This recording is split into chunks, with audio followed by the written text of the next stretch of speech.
Playtime's up. Let's do it again.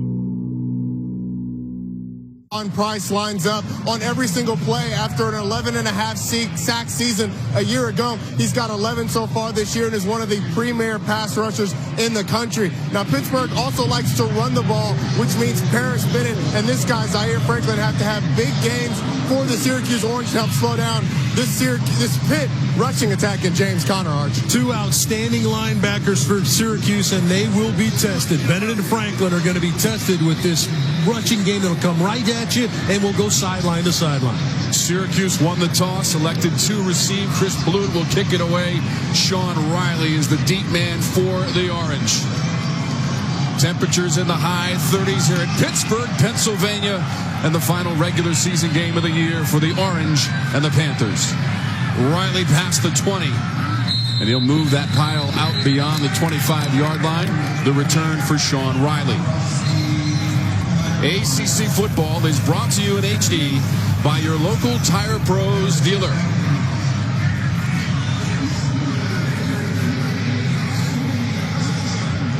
All right, time for our impact players, brought to you by Food Lion with the Cuse on offense. Yeah, we talked about Amba Etta-Tawo. Here's another guy that's going to be a dangerous player. Urban Phillips, he'll play in the slot. Outstanding guy, catching the ball, run after catch. And Steve Ishmael on the outside. Big receiver, good target. Mahoney's pass is incomplete near the 30-yard line. Alvin Cornelius was the intended receiver for the Orange. We look at our Food Line impact players defensively. Matt Galambos, outstanding inside linebacker. His last game here at Heinz Field, the senior, you could bet he's going to be pumped up and going sideline to sideline. He's the quarterback in there that directs traffic. It's a young secondary, inexperienced secondary. Galambos will direct all those players. 57 tackles on the season for Galambos, and that is Dante Strickland. Only 2 yards for Strickland. Allen Edwards made the tackle. One of the best in the country against the run is Pitt, but Syracuse has to maintain some idea of a run game to keep this pass rush off of Mahoney. Pittsburgh allows just 98 yards on the ground to the opposition per game, best in the conference and 4th in the entire country. This is passing down, though, for the Orange Day. Yeah, Juan Price right there, one of the best rushers in the country. Mahoney's pass up near the 35. Cornelius made the grab near the marker. Should be a first down as he got 9 yards on the play for the Orange. Well, excellent throw by Mahoney. Slant route to the outside receiver. Good catch by Cornelius in traffic. First down. You see how quickly Syracuse wants to run their plays. They average 79 per game, 13th most in all of the Football Bowl subdivision. And Tom, now that Mahoney, this is his third start, you would think that he might be a little bit more up to speed to run it as fast as Dungy does. There's the Mahoney pass near midfield, and that is complete right at the 50. Cornelius able to keep a foot in bounds. He got 12 yards, and the chains move. Now, this is the area that most of the opposition against Pitt have been able to find some yardages on the perimeter against their corners. Mahoney to pass again. Pressure comes. Lofts it up. Etta-Tawo adjusting, and it's incomplete. Teresh Webb was back there with Etta-Tawo. Amba Etta-Tawo, one of the top in the country. Tom, this is a guy that has broken all the records at Syracuse this year. Just in 1 year as a member of the Orange. Transfer from Maryland. Set the school records for yards and receptions in a season. Right now he's at 1,304 receiving yards, best in the conference. That's a floater, might have been deflected. Esteem made the catch, and Webb came up to meet him. They got 5 and to the 45 of Pittsburgh. Yeah, Tom, I'm not even sure that this ball was intended for Esteem, but he caught the deflection. I think the ball was going to go outside to Etta-Tawo, but good job by Esteem to be awake on the tip pass and keeps him in a third and medium situation here. Orange 4-7 on the season, 2-5 in conference play. Mahoney on third down. Etta-Tawo took a pop but held on to the football, and that's another first down as he got 6. Well, he's a big-bodied guy, but he makes these kind of contested catches. DB on his back, safety closing. Excellent job by Etta-Tawo. Mahoney out of that pocket. Makes a move at the 35, and he's dropped Galambos there for the hit, and 5 yards on the scamper from Mahoney. Not his strength, Mahoney, to run the football. Eric Dungy, outstanding runner for Syracuse, obviously not playing today. Mahoney picking up the slack a little bit on some of these first down runs. Whistle and flags halt the play. 63, 5-yard penalty. Second down. Dave, Jeff Heiser is our referee for this afternoon's festivities. Now, part of what's happened to Syracuse is the injuries up front. Emmerich, their center, had started for a long time. Palmer, their guard. Both guys went down mid-part of the year. We got two freshmen starting at center and right guard. That was Adams, who jumped offside there to move this back to a 3rd and long situation. Orange as a team, second in the conference. They averaged 310 yards through the air per game. Mahoney, Esteen on the edge, gang tackle. A lot of blue and gold involved, just 3 yards, and Brisley Esteen paid the price. Salim Brightwell leading the way for Pittsburgh. Trying to spread Pittsburgh out. 5 receivers across the board. Orange 2 for 2 on 3rd down during this opening drive. Pitt threatening to bring more than the Syracuse can block. 6 in the box, only 5 blockers. Mahoney to his left, a miscommunication. Rory Blair provided the pressure and helped Mahoney up in a gesture of good sportsmanship. Now, be something to look for now is Pitt immediately, when Syracuse went to an empty backfield, Pitt immediately checked to a 6-man pressure. That's 1 more than Syracuse can block. Blair got the pressure and rushed Mahoney's decision. 4th and 7, Mahoney still on the field. From the 36. 13 of 23 on the season for the Orange on 4th down. And on the 12th play of the drive, Mahoney, a quick little kick. Wow. Look at this. And down near the 1-yard line. Cornelius went down there to make sure it did not go in the end zone. And Mahoney with a 35-yard punt. When we come back to Pittsburgh, the Panthers have the ball on their own 1-yard line.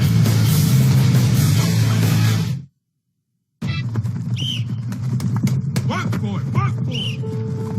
Come on now. You ready to quit?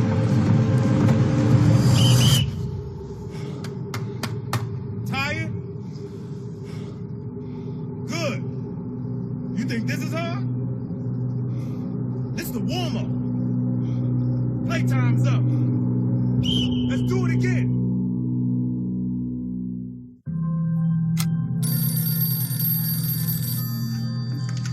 Hello. Please stay on the line to hear an exciting TV bundle offer.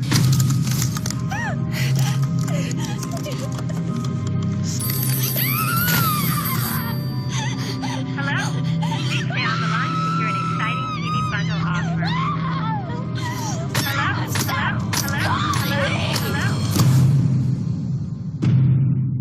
PlayStation.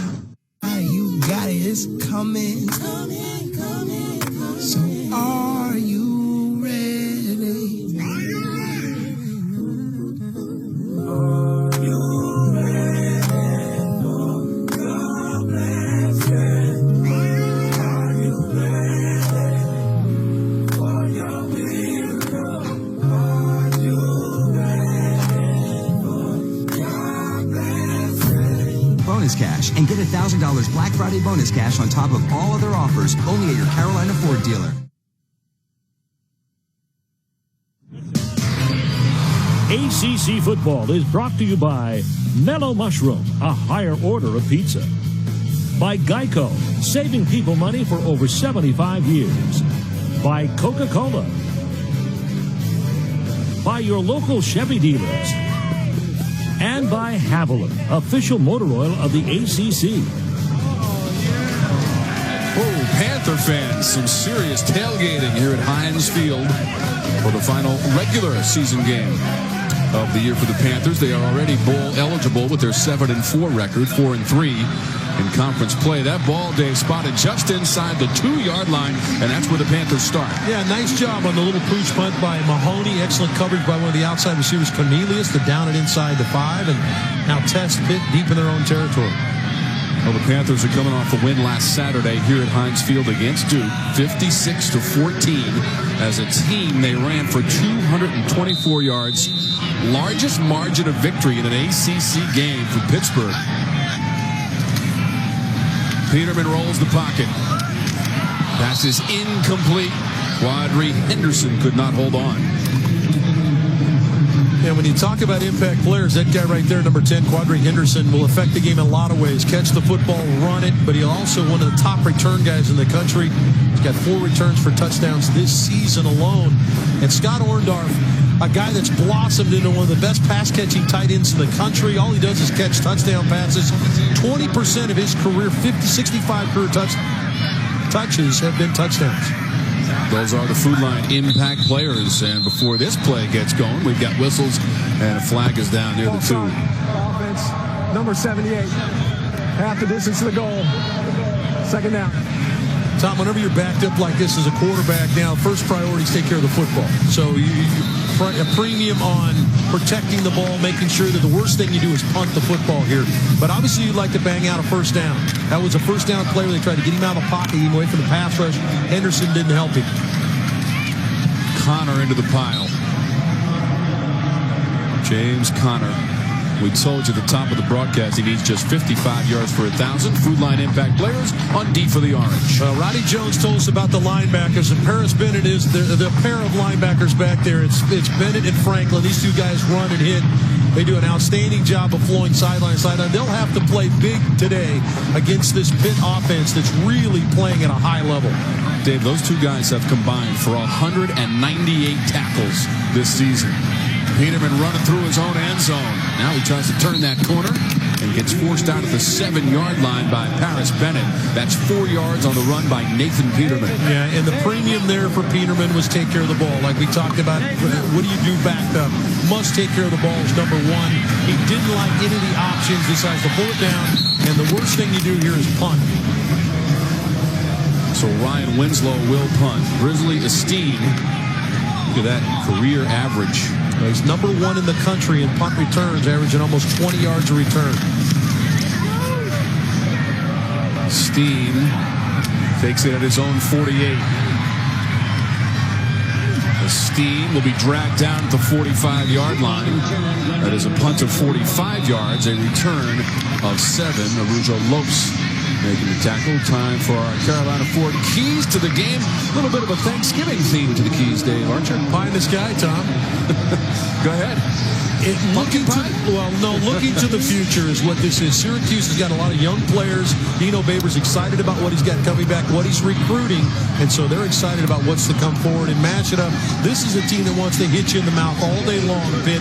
They're kind of like the people of Pittsburgh, blue-collar, hard-working people. That's the way they play football.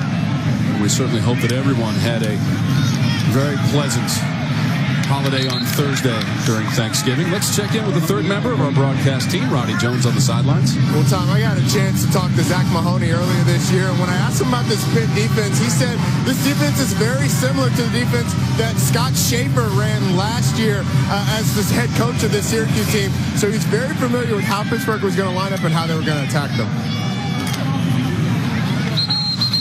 That pass is caught. Sean Riley went up to get it for 5 yards. Yeah, and it's a good catch, Tom, but did you notice how closely Pitt was playing? So that's going to register with Syracuse. They're going to have to take some shots down the field to loosen Pitt up a little bit against these short throws. Just 39% on the season on third down for the Orange, but they are 2 for 3 so far. Here's Phillips in the slot. Outstanding receiver to get the football to. Mahoney to his left. Down the seam. Etta-Tawo. And Amba Etta-Tawo breaks free to the 15-yard line. That's a 26-yard connection. Reggie Mitchell with the tackle. One of the toughest catches a big receiver can make is off the shoe tops. Big pressure by Price against Mahoney. And an excellent catch by Etta-Tawo in the back end. Mahoney. Phillips. Just 3 for Phillips. And I would think there'd be a steady diet of Phillips and Esteem in the slot, even Riley in the slot, two guys that are really quick twitch guys that can get it going immediately after they catch the ball. Phillips and Etta-Tawo 1 and 2 in receptions per game in the conference as Mahoney scrambles forward near the 7-yard line. Yeah, pretty good job by Mahoney there on the zone read. Kind of a late pull on the read. Got a nice pickup. It's third down again. 3rd and 3 for the Orange in the red zone. 73% this season in the red zone with 18 TDs. Well, what they'll be doing from the side, though, is they're counting the box. How many are in the box for Pitt? Pitt's kind of hedging their bet with a couple defenders on the edge of the box to try to make it a 6-man box or 7-man box. That's Riley who runs on by with the football, stays upright and gets down close to the 2-yard line. And that'll be a first down for the Orange. 1st and goal. And Sean Riley pulls it together and converts on 3rd down. Yeah, Riley does a nice job of running through the tackle. Dino Babers likes to see that. Guys making plays that are a little above and beyond. Ran through the tackle there. 1st and goal from the 2. It's Mahoney. And he takes it into the end zone for an Orange touchdown. Whenever you run zone read, it's option football, so it becomes assignment football, and so Pitt has to stay home in the middle. Let's take a look. Galambos runs out of the tackle. Excellent block on Galambos right there. Mahoney keeps inside, reading the edge defender, and sticks it in the end zone. Edwards is trying to play in between the pitch and the quarterback. Did an excellent job there. Mahoney, but excellent drive on a short field opportunity. First rushing touchdown of the season for Zack Mahoney. Well, it's senior day here at Pitt, but don't tell Zack Mahoney. Short field opportunity, and he's got the Orange in the lead.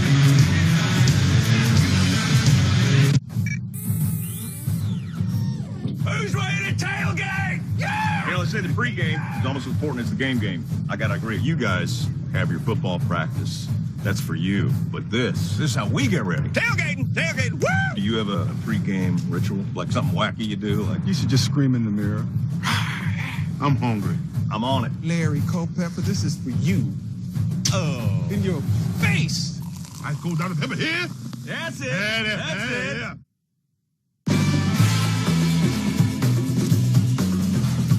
He played college football in high school. He is the most interesting man in the world.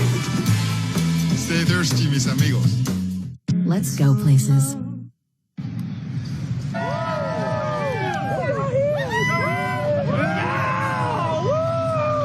This is the 13th weekend of college football, and we've been fortunate to have Bojangles with us every week.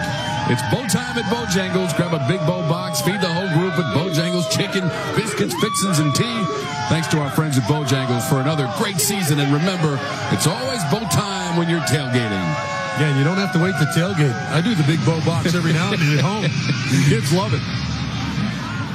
So the Orange with a 7-0 lead, but that kick goes out of bounds.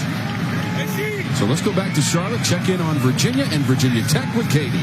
Thanks, Tom. We head to Blacksburg, Virginia for our Hardee's update, and the Hokies on the board first, Coach. Sam Rogers wearing the Frank Beamer jersey, 8-yard touchdown run. Hokies up 7-0. Tom, Dave, back to you guys. Man, nobody more fitting to wear on that final day than Sam Rogers wear Frank Beamer's jersey. What a great player he's been.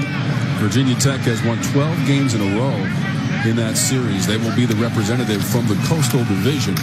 James Conner faked one way, and Aston ended up with the football. So Conner went off to the left, and Aston had it, number 35.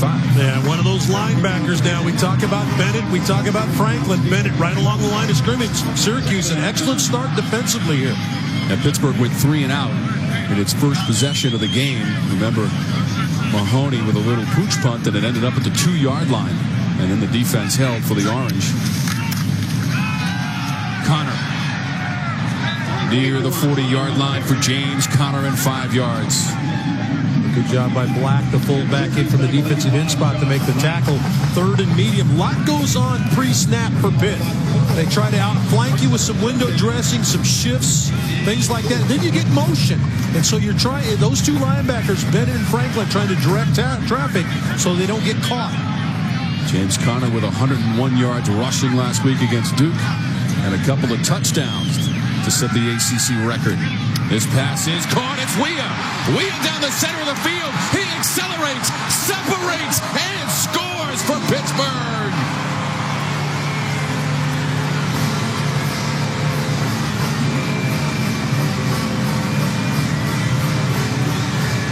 Jester Weah came in averaging 23.2 yards a catch, which was number 2 in the country.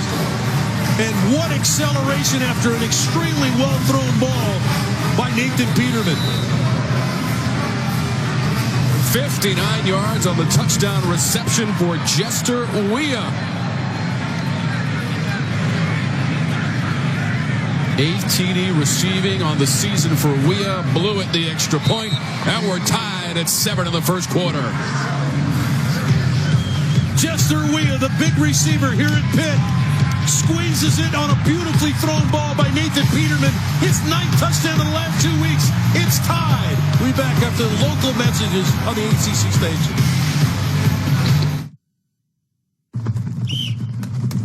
Work for it. Work for it. Come on now.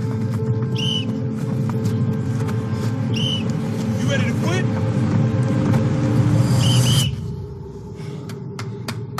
Tired? Good. You think this is hard? This is the warm-up. Playtime's up. Let's do it again. What are you doing? Sarah, I love you. My brother. Keep going. Sarah, were you married?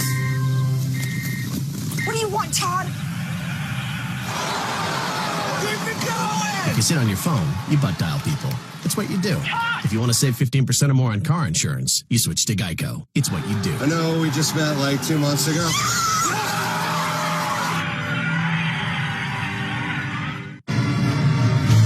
You're watching ACC football, presented by Mellow Mushroom. Today's coverage of ACC football being broadcast on AFN, the American Forces Network. We welcome the men and women of the U.S. Army, Air Force, Navy, Coast Guard, and Marines stationed around the globe in 175 countries and on the high seas. We're so proud to have you with us and hope you're enjoying the broadcast. Real quickly, Tom, happy Thanksgiving weekend to my dad, who's watching down in Arkansas, follows us very closely here on the ACC Network. This will be Riley. Trying to get to the 20, and that's about as far as he will get. 17 yards on the return. We're going back to our Charlotte studios. An update on Louisville and Kentucky. Thanks, Tom. Our Hardy's update takes us to Louisville. The Cardinals and the Wildcats in action. There's Lamar Jackson reminded us of the soulful sounds of Reggie, as in Reggie Bonifant, and the 3 J's. 18-yard touchdown, keeping the toes in. Tie ball game, 14-14. Tom, Dave.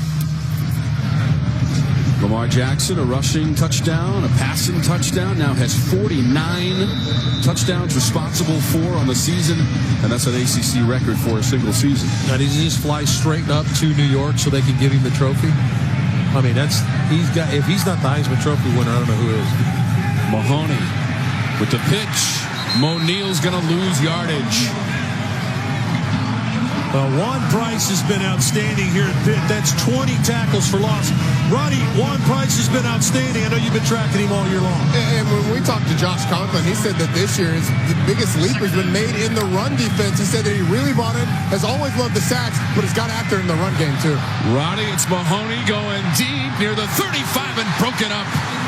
Steve Ishmael was the intended receiver. It's Ryan Lewis defensively for the Panthers. And really well played by Ryan Lewis. The senior, watch him just stay in the hip pocket, doesn't panic, trusts he's in the right position, and then reaches in and bats the ball out of there with his right hand. That's a really nice play by the senior.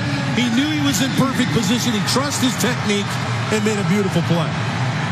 Syracuse 4 of 5 on third down. This third and long. Mahoney's got to step up. And he's pushed out of bounds. Juan Price impeding his progress. And just 2 yards and fourth down for Syracuse. Well, Juan Price is the guy that's out here about an hour and a half before the game working on different little individual techniques. Good job by Cabrera to push him out of the pocket, and then Price makes sure he pumps out of bounds. But Juan Price is an all-day assignment for any offensive tackle. Henderson awaiting the punt from Hofrichter. Returned to punt 65 yards last week against Duke for his first career return of a punt for a touchdown. Going to have a chance here. Backing up just inside his own 30. Spinning away from a couple of white uniforms. 51 yards on the punt and a 4-yard return from Henderson. Here's our Coca-Cola ACC standings, and technically Dave, Clemson and Louisville co-champs in the Atlantic. Technically, but Clemson will represent the Atlantic in the championship game. Clemson beat Louisville head-to-head in a classic battle. Outstanding job by the Tigers to get it done, and in the Coastal, Virginia Tech goes back. Finally, they've been a little bit of dry period for the Hokies, but they're back in the championship game. Haven't been since 2011 when they met Clemson but lost 38-10 that game in Charlotte, North Carolina. Peterman again over the middle. And it is intercepted. Corey Winfield on the deflection. Aaron Matthews got a piece of it, but Winfield comes up with it for Syracuse in the pick. It's really excellent concentration by Winfield. Again, he's in good position. Big receiver Matthews, 6'4", going to lay out on a pretty well-thrown ball here, but he volleyballs the ball up in the air. Winfield immediately reacts and has the interception. That is the first of the season for Corey Winfield, the junior from St. Louis, Missouri. Oh, what a nice play right there. I like taking the shot down the field to the big receiver, the freshman from Clareton, PA, but he just could not reel it, just out of his reach. A nice play, Winfield, the junior, to reel it in. Well, we saw Peterman throw a 59-yard TD to Jester Weah. That was his first completion of the game and stands as his only completion so far. Mahoney. The steam. And Pittsburgh saw it coming. Let's check in with Roddy. Well, guys, as you know, Eric Dungey's missed the last 3 games now. But we talked to Dino Babers. He said that Dungey has been involved in everything. He's been to every practice, every meeting, and has probably had a better attitude about it than a lot of the coaches, staying upbeat and helping out Zack Mahoney at quarterback. And sometimes, Roddy, standing on the sidelines can be one of those things that can help you a little bit, and it certainly seems like Dungey's done has benefited from that.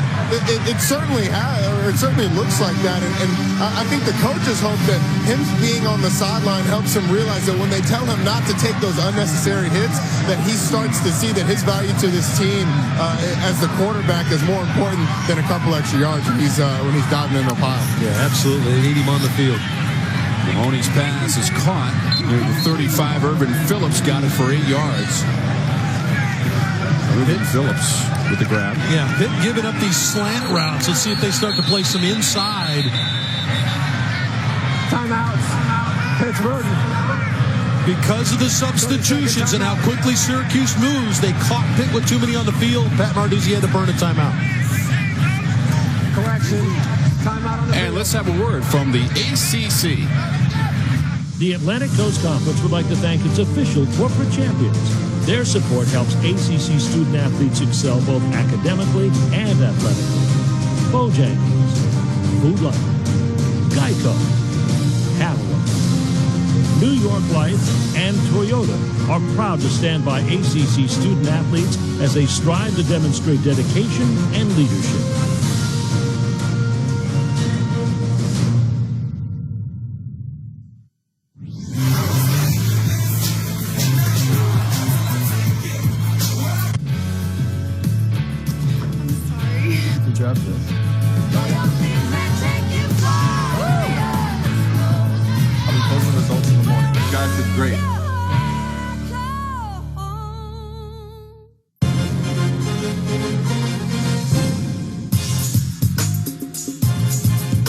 Game replays, you can replay entire games, which gives you more football. Start your free trial at NFL.com/Game Pass. Kid right there can really throw it. Number 2 in the ACC in total offense.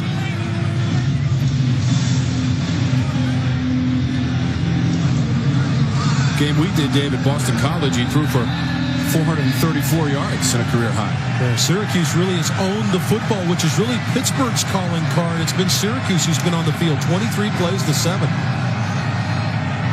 September 17th against South Florida, Syracuse ran 105 plays, set a school record and tied an ACC record with that effort.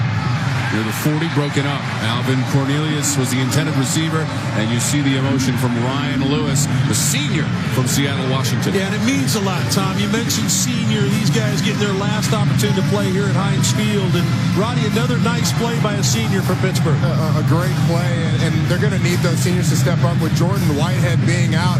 Jordan Whitehead was a Rookie of the Year in the conference last year with Quadre Allison, who's also on this Pitt team, but got hurt in the Clemson game and has missed some time. And Coach Narduzzi talked about the fact that these seniors in the back end are going to have to pick up the slack. Henderson turning the corner, trying to organize some blocks. Quadre Henderson to the 35 of the Orange with the return of 39 yards. You know, in visiting with Pat Narduzzi this week, Tom, we talked. I said, is this one of those kind of guys that you kind of move forward on the sideline to see what he's going to do? He's electric. Got some excellent blocks to get himself to the edge, but just was an eyelash away from his second punt return in as many weeks. Second best of the ACC all-purpose. 3 times he's returned kicks for touchdowns this season. Peterman floats it to the end zone and a touchdown. James Conner, 35 yards.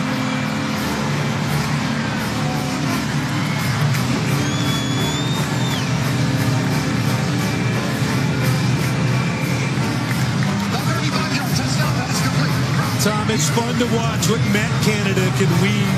He's come up with a number of plays that aren't scouted, and James Conner on the back end of that one. But just the organization of the offense and the different ways that this team will approach, they're so balanced in run and throw. This time they're able to throw one in for a touchdown, and Pitt takes the lead. James Conner with his 4th career receiving TD. Yeah, they fake the screen now. It looks like Peterman's going to run it. And then Conner just slips in behind coverage, and they just dump it over the top. This was a completely unscouted look for Syracuse. That is not something Pitt had shown all year long. It looked like a quarterback sweep with Conner leading the way, and as soon as Syracuse reacted up to stop the run, Peterman dumped it over the top for the touchdown. His 2nd touchdown on the day. His 10th touchdown pass in his last, 2 games and a quarter. This guy really playing at a high level at quarterback right now. James Conner continues his record-breaking season. Now 54 career touchdowns. And again, 4 receiving. And he has set those marks in the ACC. What a season for Conner. Overtook Wally Lundy for touchdowns in the ACC and the total touchdowns. And then the great Ted Brown. How long did he hold that record? All the way back to 1978 for the great NC State running back Ted Brown. But James Conner was able to overtake him this year. What an incredible story he is. The knee injury, the beating of cancer, just an ACC Player of the Year in 2014. Amazing career for Conner. Sean Riley taken down near the 25-yard line on the return. It's an 18-yard return for Riley. Jalen Williams with the tackle on special teams. And Nathan Peterman has thrown the ball twice in this game. And they have both gone for touchdowns. Weah and then James Conner just a moment ago. Pretty good percentage.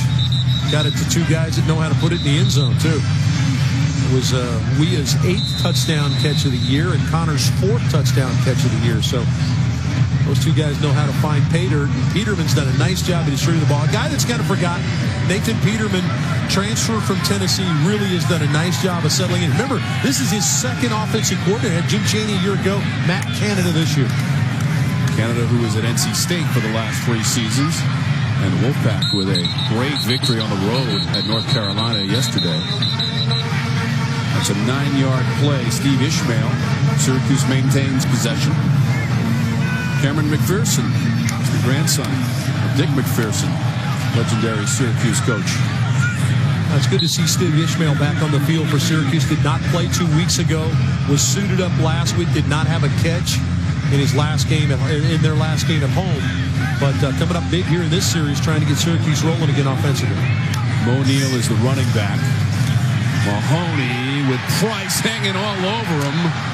And now it's a big pileup at the 35-yard line. That's going to be a loss of 7 yards on the play for the Orange. But one Price, we talked about how tough he is to handle. Speed rush around the edge, gets his arms wrapped around the quarterback. And maybe he shares that one with Blair, but he certainly was there first. Came in with 11 sacks and 19 tackles for loss. That's his second tackle for loss and his first sack today. On second down, Mahoney's pass is incomplete. There was a collision at the 40-yard line. Phillips and Jackson. Boy, Dane Jackson, if he's watching the football here, Tom, this is an interception for a touchdown. But he's concerned about Phillips catching the ball. His number one priority is to take care of the receiver. But if he watches the football closing from corner, he takes that to the house. 3rd and 17 for Syracuse. And Zack Mahoney, the junior quarterback from LaGrange Park, Illinois. He has run for a touchdown today, Dave. Pittsburgh showing blitz, both linebackers here. Now it looks like they may be checking out. You see they're showing a signal. They may be checking out to a zone.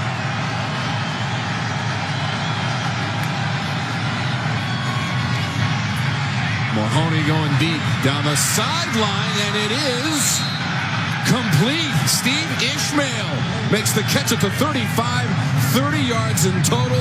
Mitchell and Jackson were back there, couldn't stop Ishmael. Boy, nice job on the release, got off clean against Jackson, the corner, and a good job that looks like the right foot down. They're going to take a look at it. But Ishmael, the big receiver at 6'2", 215 pounds. Boy, that right foot come down before the left foot. Looks like he's got the ball pinned to his chest. Does the ball move? Left foot or right foot is certainly down. See if he pins this ball. Ball pinned right there with the left hand, foot down. Now does the ball move from there? No, he kept it pinned to his chest all the way. I think that's a catch for Ishmael. Play is currently under review. Our replay official is Dennis Redding. Collaboration with the Command Center in Greensboro, North Carolina, utilized all season long. Well, I thought he did a nice job of not allowing the ball to move, had it pinned with his left hand against the kind of the face mask and upper shoulder pad area. Mentioned Ishmael had not been a part of the offense, was out 2 weeks ago and then didn't catch a ball last week. It's been one of their mainstays, these 4 receivers with Phillips and Grizzly Esteem, and of course Amba Etta-Tawo and Steve Ishmael. You're looking for the ball to move because the right foot is certainly down before the left touches. Now does the ball move and does the possession stay the same? I think it does. If the play stands, Dave, it'll be his 3rd catch for 46 total yards for Ishmael, and that would take him over 1,500 for his career. The ruling on the field stands. First down, Syracuse. Yeah, nothing there. I thought that you could even confirm it. It looked like to me he never allowed the ball to move. That's a veteran receiver. Makes a nice play along the sideline. And that's really been the tough part for Pat Narduzzi this year is the corners on the outside have struggled at times. Lewis has played well, the senior, but the young corners opposite Lewis have struggled. Mahoney has an open man. Inside the 25 is Irvin Phillips. And that's 12 yards and a first down for the Orange as the sticks are going to move. Yeah, ball coming out quick, too. Good, quick decisions by Mahoney to get the ball to Phillips, let him move up the field. 3rd catch for Phillips. Here's Mahoney escaping the pocket and then dragged down near the 17-yard line. Matt Galambos, the senior from Collingdale, Pennsylvania, on the stop after a 6-yard run. He's playing with a lot of poise, Tom. Zack Mahoney. The Steam on the edge. Just a couple there for Steam. Now, Dave Mahoney has played the last 3 games. Had to come in for Dungy when Syracuse hosted NC State a couple of weeks ago. How about that little changeup right there, Tom? We normally see Syracuse in the gun. Mahoney gets under center, takes a snap quickly, and shoots it outside to the Steam for the first down. Returns to the shotgun formation. Mahoney kept it. I think a lot of folks in the stadium thought that Irvin Phillips had the football, but it was Mahoney for 2 yards. showing, again, they're trying to show just some semblance of a run game to help out with their passing attack. Slow the pass rush down. Jeremiah Taleni is the player shaken up. We talked to Galambos yesterday. He was excited. Taleni's been banged up this year. Tariq Jarrett cannot play. One of their big interior players has been a force. And Taleni was back, and they were excited about the big fella being back on the field.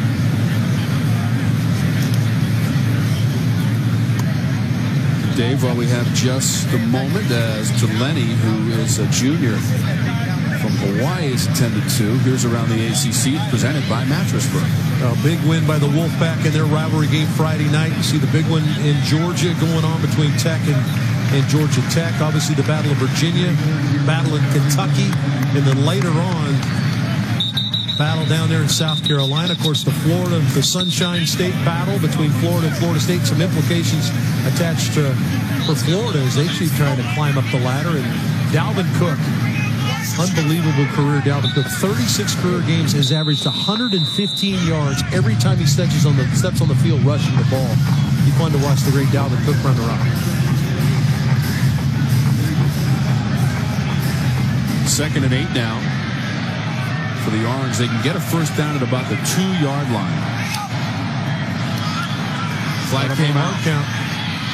Mahoney throws it to the end zone. It's too high for Steve Ishmael. Again, a flag is down the play. Boy, that's a free play there, too. Offsides. Defense, number 52. 5-yard penalty. 2nd down. Mahoney makes a mistake here. He's got Ishmael for a touchdown and just rushed his throw as he was able to get Soto off too early on the hard snap count. You continue, when you get down tight, you continue to go to your bread and butter. And that's been these outside receivers, slot receivers. Mahoney gave it off. Strickland up the middle, and Strickland is in for the 2nd rushing touchdown of the game for the Orange, and he toted it 5 yards to the house. And Strickland rushes just his 4th rushing touchdown on the year for Dante Strickland, the sophomore. And a little bit of a change up there. I think Pitt was probably expecting the ball to be spread along the perimeter, and Strickland hits it straight ahead. Nice job up front. Really nice move in the hole. Makes Caprera miss. And that was an individual play by Strickland. Caprera was right there to make the tackle. The linebacker just could not get Strickland on the ground. Cole Murphy has that extra point to tie this game at 14 as the Orange take it down the field, and Strickland caps it off with a 5-yard TD run as we head back to our studios in Charlotte, North Carolina. Thanks, Tom. Coach, we're going to head to Lane Stadium for our Hardee's update. What is it about this jersey? It goes to Frank Beamer, strikes again. Sam Rogers, 31-yard touchdown run. He's having a career day, already 9 carries for 70 yards. Virginia Tech up 21-0. Guys, back to you. Tom, the former walk-on, Sam Rogers, what a great story. It was a program that Frank Beamer began with the walk-ons that have come on and contributed at a high level. There's been a number of them that have contributed for the Hokies, and none more than Sam Rogers. Pretty cool moment for him, his final game at Lane Stadium. Syracuse, 10 plays, Dave, 74 yards. Just over 3 minutes on that last drive with just 28 seconds to go in the first. And it's been about execution. You had the one big catch along the sideline by Ishmael, but it's been little chunks of yardage and really good execution, good decision-making by Zack Mahoney. This one again goes out of bounds off the foot of Cole Murphy. Now, I can understand kicking away from Quadri Henderson. He has returned 3 for touchdowns. But again, a penalty marker on the kick that goes out of bounds. Tickets to the 2016 Dr. Pepper ACC Football Championship game on sale. The game in Orlando a week from today. Tickets available on Ticketmaster. Carrabba's Italian Grill is partnered with the ACC to offer a special 4-pack, including 4 tickets, 4 ACC hats, a $20 Carrabba's gift card, all for $220. Call to order while supplies last. Virginia Tech and Clemson. They played the 2011 game, as we mentioned a moment ago, and Clemson, the number 21 in the country at the time, beat number 5 Virginia Tech, 38-10. James Conner up towards midfield. Well, we kind of wondered when Pitt would get to this downhill running game with the Terminator, James Conner, coming straight ahead. Nice first down pickup right there. See if Pittsburgh decides to go with one more play. You know, Tom, Syracuse has kicked the ball out of bounds on their 2 kickoffs, and I don't blame them. You got Quadri Israel standing back there that averages 33 yards a return. They're giving it to him at the 35. Why not kick it out of bounds? Yeah, Henderson has returned 3 for TDs against Miami, Virginia, and Villanova, and that will be the final play. James Conner had a touchdown in that very exciting first quarter. An all-facet Eastern football rivalry is tied at 14 after the first in Pittsburgh. It's been 60 years since I came up here to watch football. I've seen a hurricane that rocks and a tide that rolls. I've seen hustle, perseverance, and heart. I've seen a bowl of cotton that's anything but soft. Some call it hard work, determination, or grit. I call it blimp-worthy.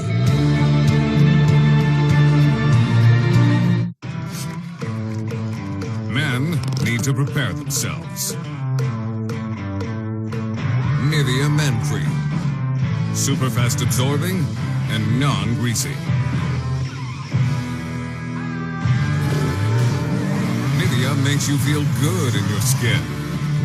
Nivea Men Cream. Crafted just for you. Nivea Men. It starts with you. Get your free sample at NiveaMenUSA.com. Education Lottery celebrating 10 years and over $4.5 billion raised for education. Learn more at nc-educationlottery.org. Well, Tommy, if you took a look at those numbers, you'd say, wow, Syracuse dominating the game, but that has not been the case. It's pretty even across the board. Obviously 14-14 here, but just 3 first downs for Pitt in only 3 minutes and 23 seconds of possession. Panthers have the football to open the second quarter from their own 47-yard line. Conner. Just 3.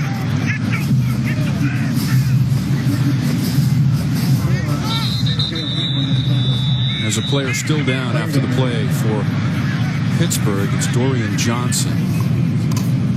Well, I was just going to talk about how this veteran offensive line, Dorian Johnson, 40 career starts, started every game this season. In fact, their entire offensive line, Tom, has started every game, this big offensive line. And usually what happens, number 53 right there, going to get rolled up from behind, it looks like.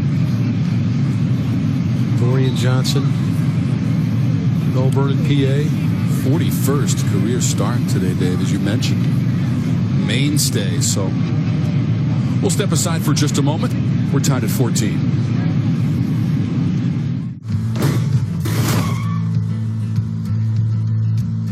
Sorry, Dad.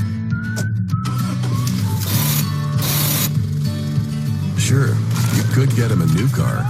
You could also light a pile of money on fire. Because as long as Mr. It wasn't my fault takes the wheel on occasion, maintaining this car is your best option. So keep it running longer, stronger, with quality parts and a whole lot of Napa know-how. Dad, where are you going? Can I give it to you straight? That airline credit card you have, it could be better. It's time to shake things up.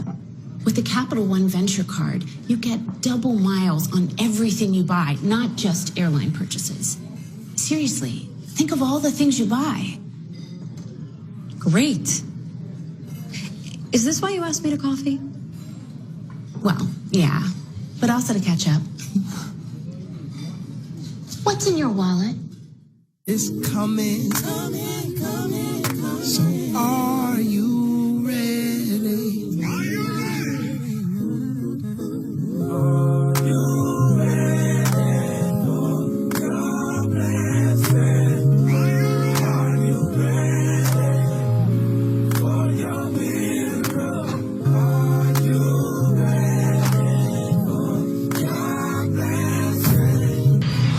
ACC football is brought to you by Food Lion, raising standards without raising prices. How refreshing. By your Carolina Ford dealers. By Geico, saving people money for over 75 years. By Mattress Firm. And by Bojangles, it's bow time. The holiday season certainly upon us. Light up night last weekend downtown Pittsburgh. An estimated 400,000 people enjoying the festivities.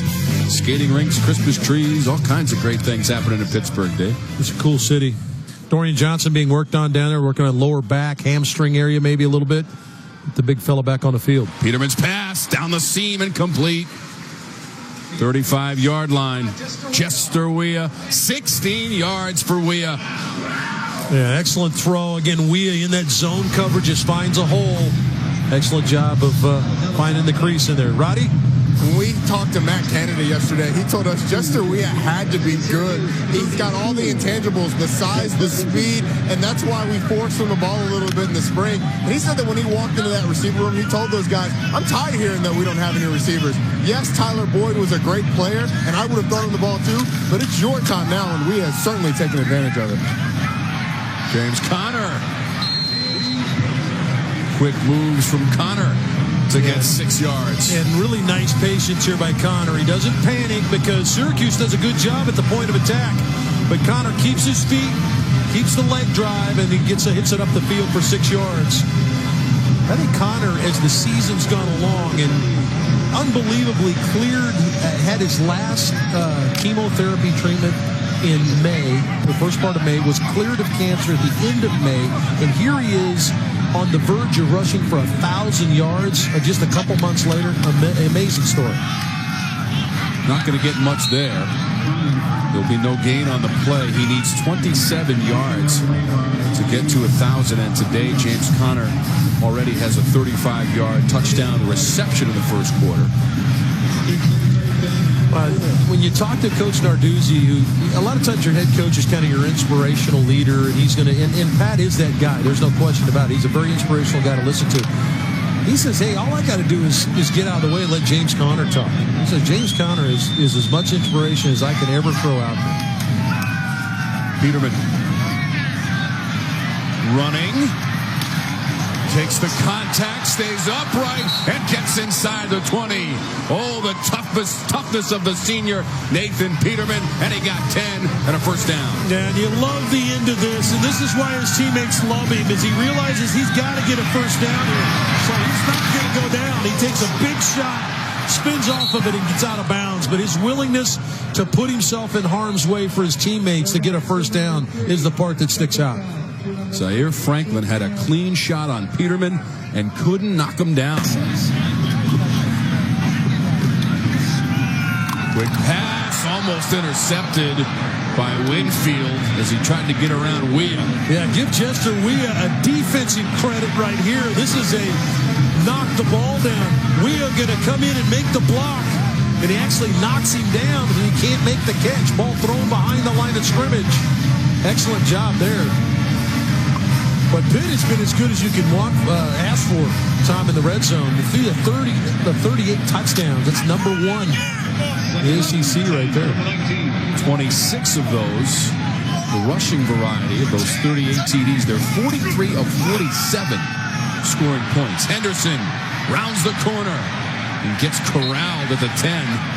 It's 9 yards for Quadri Henderson, the sophomore. There's 2 plays you have to defend specifically against the Pitt running game. It's the downhill run of Conner, and it's the jet sweep of Quadri Henderson.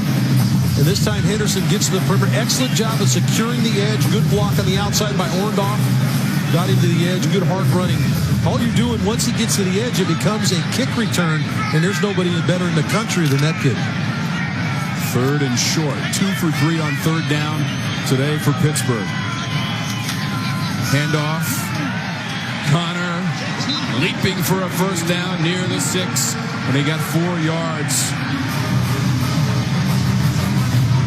If you need 1 yard, not too many choices better than number 24 in blue and gold. Give it to the Terminator. Excellent job by James to go high there to get the first down and pound it inside the 10-yard line. 16 times in his career, Dave, over 100 yards rushing in a game, and 4 times he's gone over 200 yards. It has been an amazing career on the field and especially off the field for James Conner.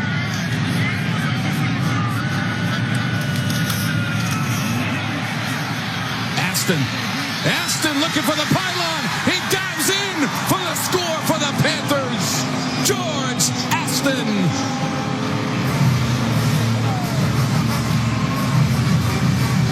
I mean, talk about a guy that maximizes his touches. This is his 9th touchdown of the year, his 5th rushing. He's only touched the ball 39 times all year long. But excellent job on the jet sweep here. Excellent stiff arm. Good blocking down the field. And Aston just wants it more than Syracuse wants to keep him out.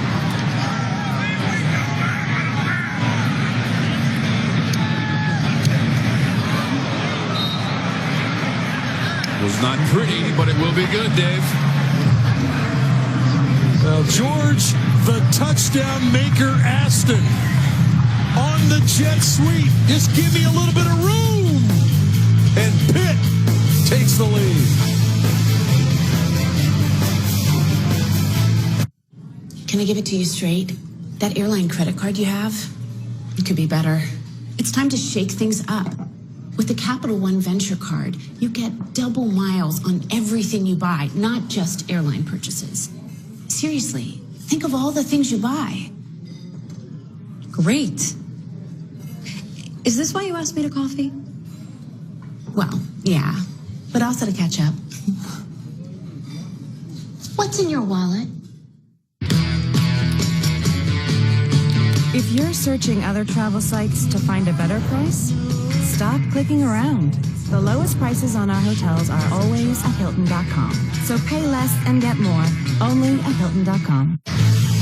You are watching the ACC Network, an exclusive production of Raycom Sports. Also streaming live on the ACC.com and on the official ACC mobile app. Outstanding game so far. George Aston with a rushing TD to give Pittsburgh its lead. 4:52, 8 plays. You saw those 8 plays. That's what they had on the previous 4 drives. They eclipsed that on the last drive to score. And this is Sean Riley pulled down inside the 10. Rafael Araujo-Lopes makes the play. We go back to Katie. Thanks, Tom. Our Hardy's update takes us to Athens, Georgia, Coach. I've got the dive. I've got the quarterback. Who's got the pitch? Nobody's got the pitch. Clinton Lynch, 42-yard touchdown run. Tie Yellow game, Jackets. tie game right now, Coach. 14-14. Tom, Dave, back to you guys. Tom, Clinton Lynch, are you kidding me? He came in today averaging 17.5 yards a touch. All he does is big play. He's got 2 today as Tech leads. Georgia Tech 7-4 and already bowl eligible for the 19th time in the last 20 years. This is the worst starting field position for the Orange as Amba Etta-Tawo takes it out to the 19. He got 9. I like what they're doing, the short passing attack. How long will Pitt allow him to throw these short throws? They gave Etta-Tawo a first down here. Strickland carving his way through the Panthers up to the 30-yard line, and he got 10. So back-to-back plays of 10 yards. And Tom, this is the part of the game, and here is quarterback under center real quickly. Handoff. Strickland short of the 35-yard line and 4 yards. What's happening is they're doing a nice job going straight ahead. That this wide passing attack has spread Pitt out a little bit, and the rushing attack is hurting them a little bit.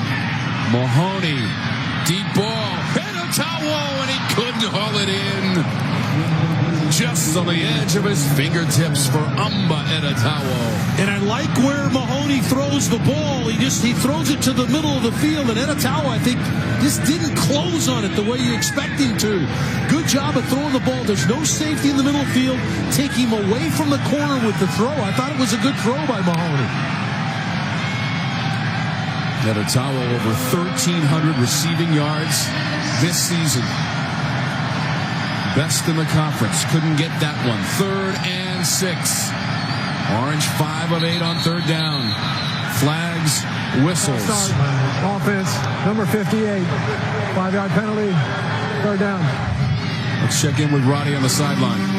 Guys, I told you I had a chance to catch up with Zack Mahoney, and I asked him, what have you learned over the past couple of games? He said, I'm not sure I've learned anything. Obviously, it helps when you get those live bullets. I've just gotten more comfortable in running the offense, in the tempo of the game, and even the tempo of game day being the starter. And you can see early in this game, he looks like he has much better command in this offense. Absolutely. Do a nice job distributing the ball. Has a pretty good feel for what they want to do tempo-wise. Very comfortable. And he has run for a touchdown, a 2-yard run in the first quarter. Missed the third down pass. That one complete. Ishmael tries the stiff arm. Reinforcements come for the Panthers, and they stop him. Matt Galambos finished him off. 5 yards on the play for Ishmael. Good quick decision by Mahoney to get it out. Don't force the ball into coverage deep in your own territory. Give Ishmael an opportunity to the run for the first down. And then on the other end, excellent pursuit by Pitt to get to the football. Quadri Henderson standing at his 25-yard line.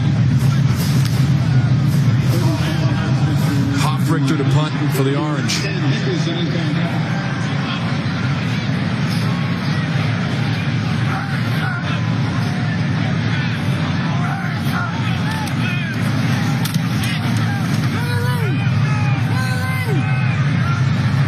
Henderson from the 17.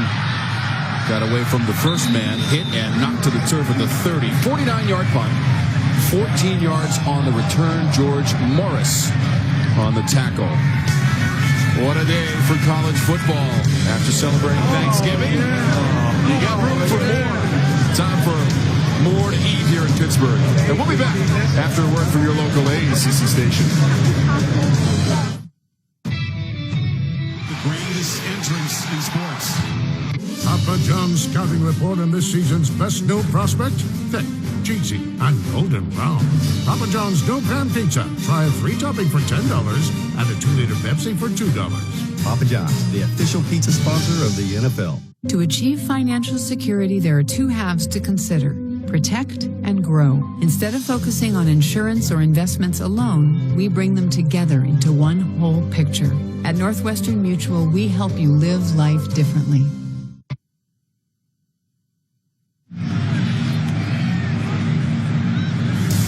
Download the ACC QB Challenge presented by Coyote Tractor. New and improved, quarterback your favorite ACC team. Practice your passing and compete against other fans.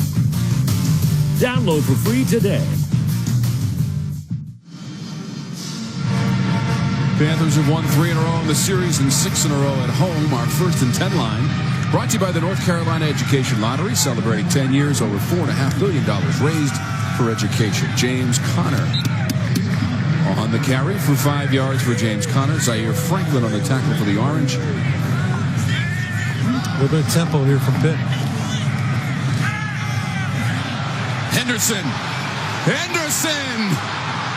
dragged down near the 30. Quadri Henderson, 34 yards. Yeah, touchdown saving tackle by Paris Bennett, the linebacker. Just fake Conner through the middle, and again, get this guy to the perimeter. It becomes a kick return for him. Nobody better in the country than Quadri Henderson. And really a touchdown saving tackle by Paris Bennett. But here comes Pitt again. Bennett able to catch up with Henderson. He'll catch a breather, and the Panthers 1st and 10 from the 30 of the Orange. They've won all 3 of the meetings with the teams as members of the Atlantic Coast Conference. James Conner left side. Conner inside the 20 and close to the 10-yard line. James Conner rapidly approaching 1,000 for the season.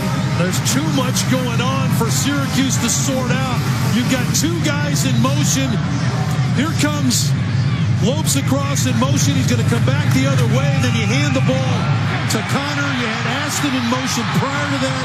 What happens is it pulls the eyes off of the keys that the linebackers are looking at. They're looking at the offensive line for keys, but they're naturally drawn to the pre-snap movement. And all of a sudden, here comes Conner straight ahead, and they're not quick enough to react.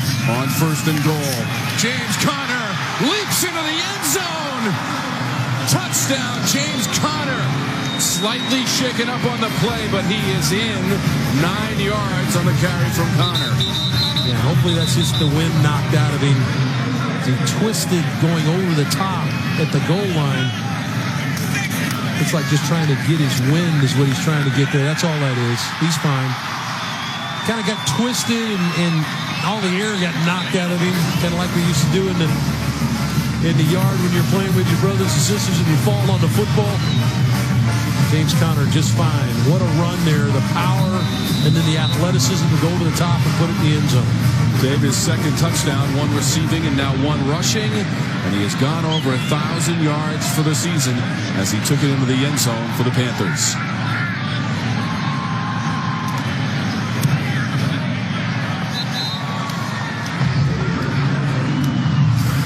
Well, this Matt Cannon offense from Pitt comes at you from all different directions. But when you want it in the end zone, give it to the Terminator.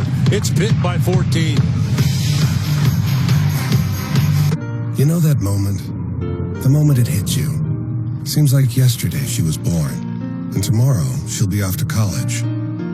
Let that sink in for a moment. Then come see us. Welcome to the new Scottrade.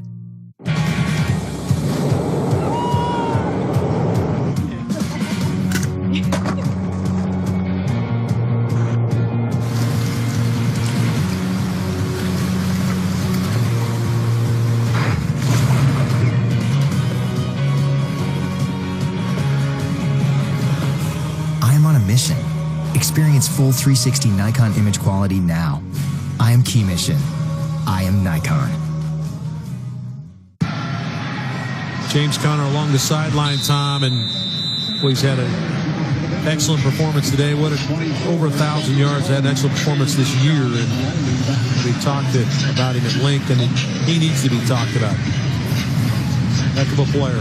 Is he playing his last game at Heinz Field? That'll be a question he'll have to answer. 10 carries. Yeah, Dave, 10 carries, 67 yards in the game for Conner. This is Sean Riley.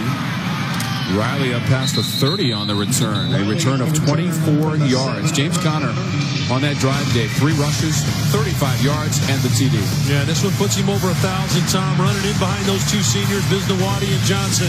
Gets a really good block from Dorian Johnson. Just cuts in behind it and powers his way into the end zone. We talk about where he ranks all time.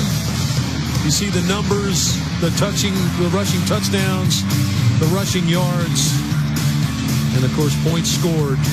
Conner right at the top of the Pitt list. Well, 2 TDs today, Dave. That's 55 for his career. 3 seasons, Tom. Yeah, there's nothing wrong with trailing Tony Dorsett, who has 63 career TDs in Pittsburgh. No, but put it in perspective now. 3 seasons for James Conner. Now, if he were to return for his senior season, there's a chance that he would shatter most of the marks in the ACC rushing the football. Strickland into the pile. James Conner was the player of the year in 2014 in the ACC. He ran for 1,765 yards and 26 touchdowns. Overcame cancer last year, back in uniform this year for Pittsburgh, and set those ACC marks for rushing TDs and overall TDs. A big drive here for Syracuse now. They want to go fast, but they need to get first downs. They need to stay on the field. They've been able to move the ball against this Pitt defense and find a way to convert on 3rd down here. Coming up. Strickland comes up short of the first down marker, which is at the 47 of Pittsburgh. Trying to feature a little bit more of the run game with quarterback under center on 1st and 2nd down. Now here's the money down. Can you convert?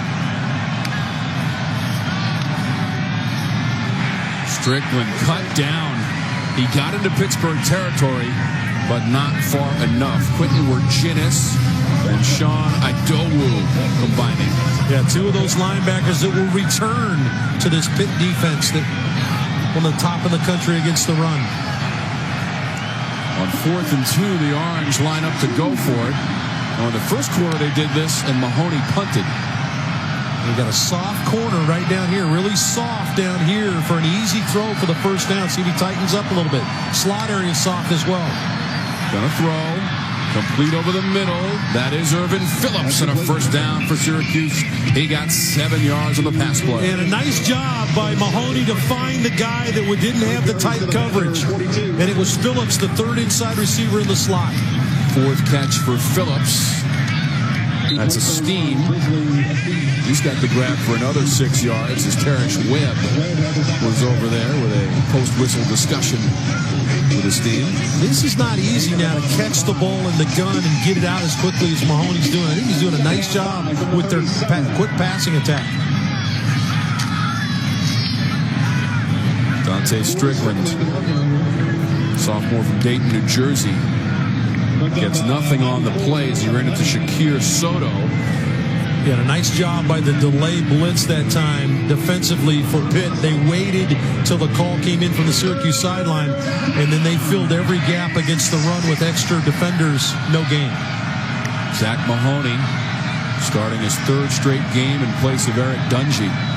And as a quarterback, you're looking in areas like this where there's no defender lined up over it. 3rd and 6. Dungy's pass complete at the 31-yard line.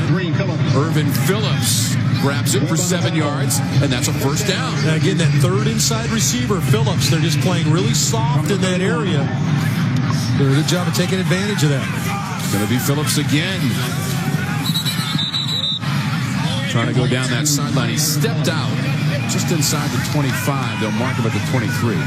All Mahoney is doing is looking across the keyboard and finding that area where there's a bubble in the defense to throw. You see these slot receivers now, Pitt trying to tighten up a little bit. What happens now is you begin to vacate the middle of the field for a shot down the field. Mahoney's pass, that's a Steen. Looked like a lateral, actually. A Steen thought about a pass, pulled it back and ran with it. Yeah, good decision. Wanted to throw the ball over the top. Did a really good job of taking away that throw to the outside, and Steen gets the first down. Look at how they're stressing Pitt, trying to get different personnel in the game, fresher personnel in the game because of the tempo of Syracuse. This is the 12th play of the drive. Mahoney, Phillips making a move at the 10 and dives down to the 9. Irvin Phillips. Jay Stocker with the tackle for Pittsburgh.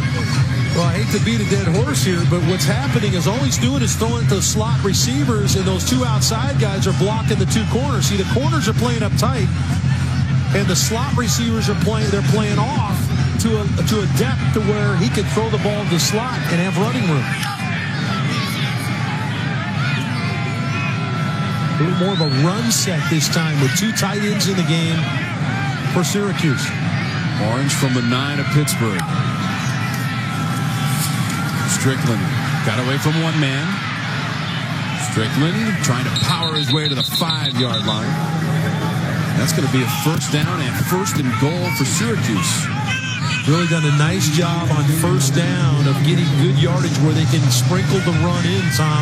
And Strickland has done a nice job of picking little lanes and hitting it up the field for nice chunks of yardage and picks up the first down there. Orange scored a red zone TD in the first quarter. Mahoney took it in. Now he throws. Diving to the end zone. Amba Etta-Tawo, and it's a touchdown for Syracuse. Boy, got an excellent block on the outside by Irvin Phillips. He's going to block the corner. And what a nice drive. Watch Phillips, number 3. He gets the key block right there, the chop block right there that allows Amba Etta-Tawo just enough room to avoid the pursuit coming from inside out. And the big receiver shoves it in the end zone. But he got a heck of a block by Irvin Phillips out of the slot area. That drive by the Orange gave 14 plays, and Amba Etta-Tawo finishes it off. 10th TD grab of the season for the senior from Powder Springs, Georgia. And now Cole Murphy on to make it 28-21 if he can convert.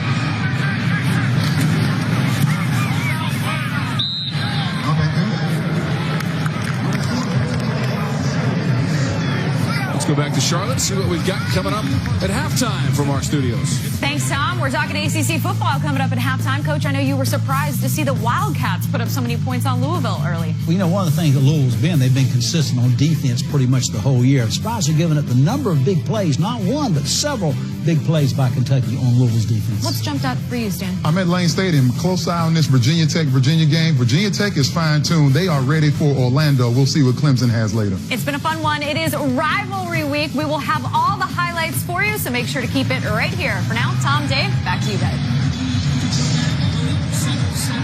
Katie, thank you. Amba Etta-Tawo with a 5-yard TD grab. The drive that went 68 yards and shoot up 5 minutes and 21 seconds. just a nice job of sprinkling different plays and took advantage of where Pitt was giving him some flexibility there, throwing the ball to the slot. Guys have to catch it. Whenever you put 14 plays together, that means a number of players are doing their job. You have to execute to put that kind of drive together. Excellent job by the entire Syracuse offensive group. No penalties, no negative plays, moved it down the field systematically and put themselves right back in the game. 4th touchdown pass of the season for Zack Mahoney, who, as you saw from that previous graphic, is 7 of 7 on that 14-play drive through the air. Henderson. And they'll give him the 36-yard line. 26 yards on the return from Henderson. Highland Whitner, special teams tackle for the Orange. Tom, the baffling part about Amba Etta-Tawo is what he didn't do at Maryland, and it's almost mind-boggling when you look at the numbers at Maryland in his 37 games, and look what he did in 11 games at Syracuse. Really, I was talking to Dino Babers with Roddy earlier today before the game. He really has given Amba Etta-Tawo a chance to play at the next level. His career reborn as a receiver, just has had an unbelievable year at Syracuse, and probably an indictment on how you don't use this guy at Maryland. I can't believe this kid wasn't used at a higher level when he played at Maryland, but he has been off the charts for Syracuse. 4 catches and 46 yards and that TD for Amba Etta-Tawo. How about that grab at the 40? Twist and grab Dantes Ford.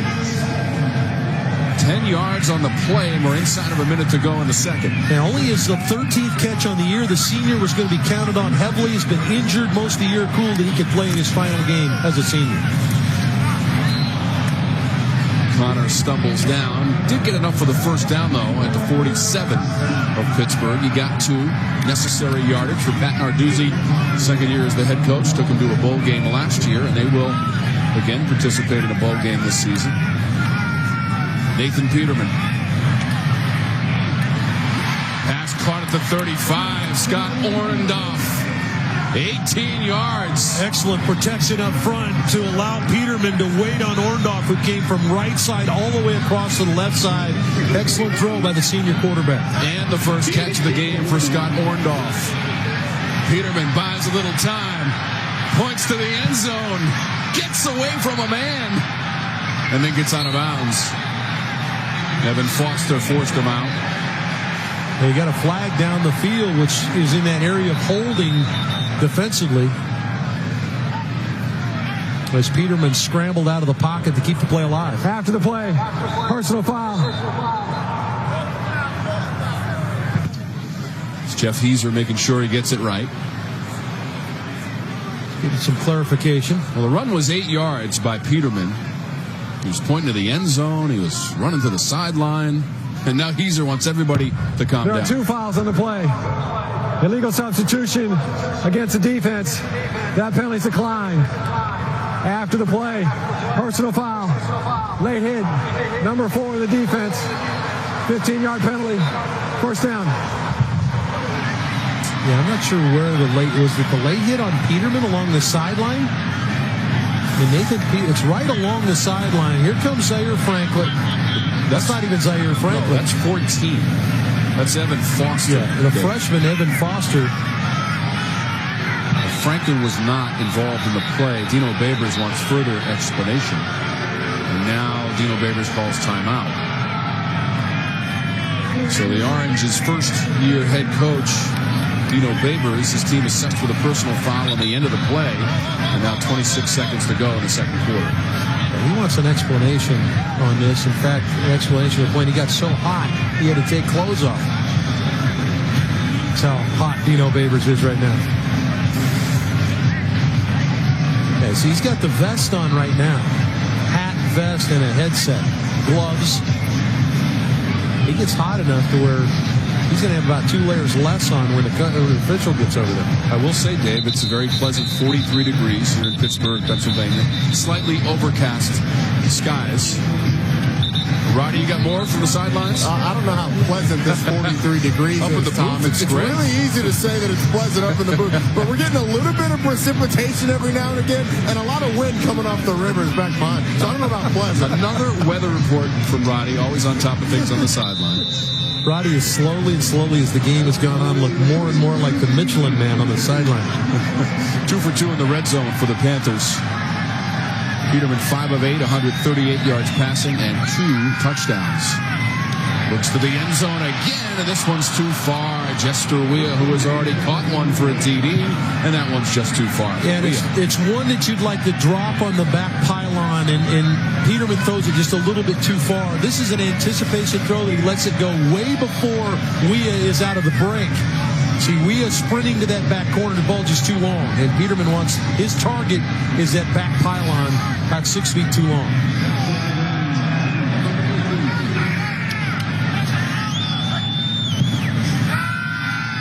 Peterman, incomplete in the end zone. Dantes Ford, the intended target. Boy, a good decision. This is Dantes Ford's opportunity here in this zone coverage to squeeze this one. Boy, that's a good throw. That's a catch you got to make. Dantes Ford might be the first guy to tell you he's got to make that catch in the zone. Had 2 posts, one going through the middle and one out there between the corner and the safety. A well-thrown ball that time by Peterman. With the time the way it is, Tom, really risky if you try to run the football here. You gotta throw the football into the end zone. See what Peterman does. He's got room to run. Nathan Peterman stretching the ball out, and he scored. Nathan Peterman, a touchdown for the Panthers.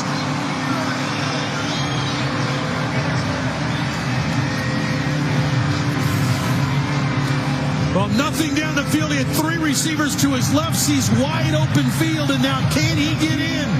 Here comes Allison, the safety. What an effort by Peterman. All he has to do is touch the pylon. He does. Ball in the end zone. He's got control of it. Touchdown, Pitt. What a play by the senior quarterback. 13 yards, Dave, and his second rushing TD. And it's not what you expect. You just don't expect Peterman to get out of the pocket, and he's done a nice job of extending plays today. He's run for a couple of first downs. Heck of an effort there to try to break the plane. Looks like... Well, that's going to finish off a 64-yard drive. Is under further review. If it stands. There is no timeout charge to Syracuse. Yeah, Syracuse burned a timeout. They wanted us to look at it. And I think the only thing they can be looking at is, does Peterman lose control of the ball before he touches the pylon with the football? I think that's the only question here is the ball starting to come loose before he touches the pylon? Because what an effort. Let's see if we can get a look at it. Ellison, the safety, with the hit. He's got hold of the football. Touches the pylon. That's a touchdown. That's just an unbelievable effort. Now, the ruling on the field is touchdown. You must have indisputable video evidence to overturn the call based on what we just saw, Dave. Peterman's got himself a TD. Yeah, I would agree with you, Tom, on that. I think I don't think there's any question. Yeah.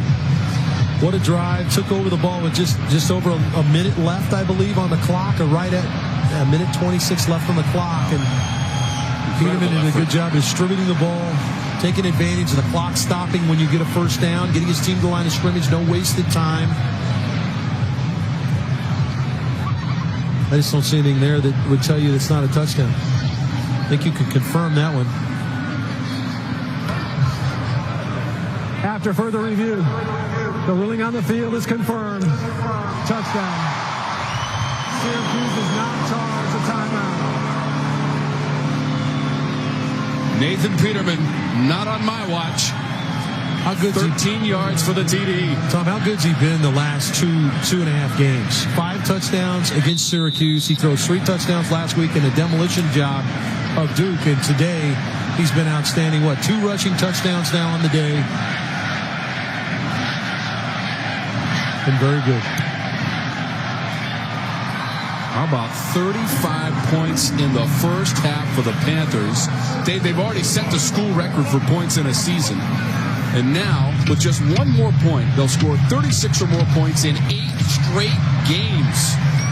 They've been unbelievable, Tom, offensively. And give Matt Canada a ton of credit. Matt Canada comes in from NC State, takes over this offense, put the offense in the spring, had a bunch of guys that had been running the offense prior to, so to try to get everybody to buy in, a bunch of older players, offensive linemen, the quarterback, those guys all had to buy into what was going on, and this is one of the most balanced offenses. In fact, coming in today's game, when you look at the averages, this offense, 0.2 of a yard between rushing offense and defense, and rushing offense and passing offense, as balanced as you could possibly be. 7 Pittsburgh possessions, 5 touchdowns. 10 seconds to go in the second quarter.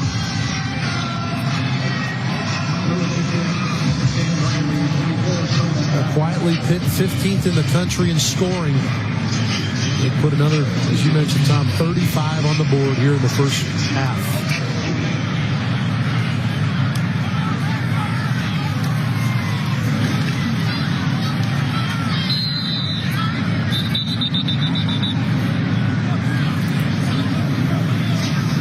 All right, time for our Haviland Defensive Shield. ACC has 4 of the top 8 in the nation in rushing defense, led by the Pittsburgh Panthers. Yeah, 4th in the country against the run. Now, Syracuse has run the ball pretty well today against Pitt for 76 yards on the day. So an excellent first half for Syracuse running the football. But Pitt has been very stingy against the run. In fact, all you have to do is go back 2 weeks ago when the number 2 team in the country tried to run it at them twice and couldn't get a first down. And Pitt was able to beat Syracuse, or beat Clemson in their own building. 48-yard field goal with 6 seconds left for Chris Blewett. After that stop on 4th down to set up the field goal attempt, they took out number 2 Clemson 43-42. Stopped a 14-game winning streak in the ACC for the Clemson Tigers. Might as well try to get the ball to one of your burners. Risley Esteem right here, outstanding punt returner. Phillips right here in the slot. Get one of those 2 guys the football. Delay a game. There was a flag on the play, and they'll mark off the penalty against the Orange, a delay. Halftime is for adjustments. We'll see what Dino Babers comes out with in the second half. They do have 3 seconds. Again, play stops because the Panthers want a timeout. 30-second timeout. Just making sure all the I's are dotted, the T's are crossed here on this last play. Defensively, Pitt playing way off with their 2 safeties, giving the secondary an idea what might happen. What kind of throw can you expect here? Well, Dave, for Pat Narduzzi, their record this season could be a lot different. 3 of their losses this year by a combined 11 points to Virginia Tech, North Carolina, Oklahoma State. Those games oh so close. The only one that wasn't competitive was the game against Miami. Yeah, they played the best teams in the country, too. Oklahoma State has a chance to win the Big 12 against the game in Bedlam against Oklahoma. They beat Penn State, who will play for the Big Ten title, and they beat Syracuse, or beat Clemson. Clemson going to play for the ACC title. They have played the heavyweights. Strickland, what should be the last play of the first half. And that will be the final play. James Conner, couple of TDs, receiving, rushing, goes over 1,000 yards on the season. And what a first half of football for the Pittsburgh Panthers, leading 35-21. In addition to that, you'll get that second half kickoff as we go down to Roddy Jones.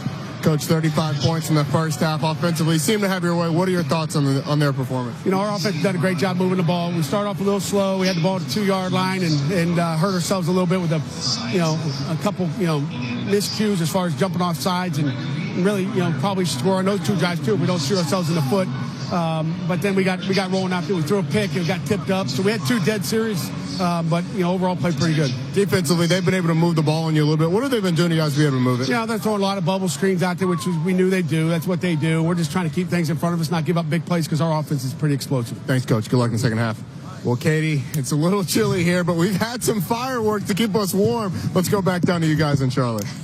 Poor Roddy. He does look like he's cold out there. Bundle up, brother. We just got to hear from Pitt head coach Pat Narduzzi, but Gary, I am proud of you, my man. Making simple, smart cashback choices. With Quicksilver from Capital One, you're earning unlimited 1.5% cash back on every purchase everywhere. like on that new laptop. Quicksilver keeps things simple, Gary. And smart, like you. And I like that. I guess I am pretty smart. Don't let that go to your head, Gary.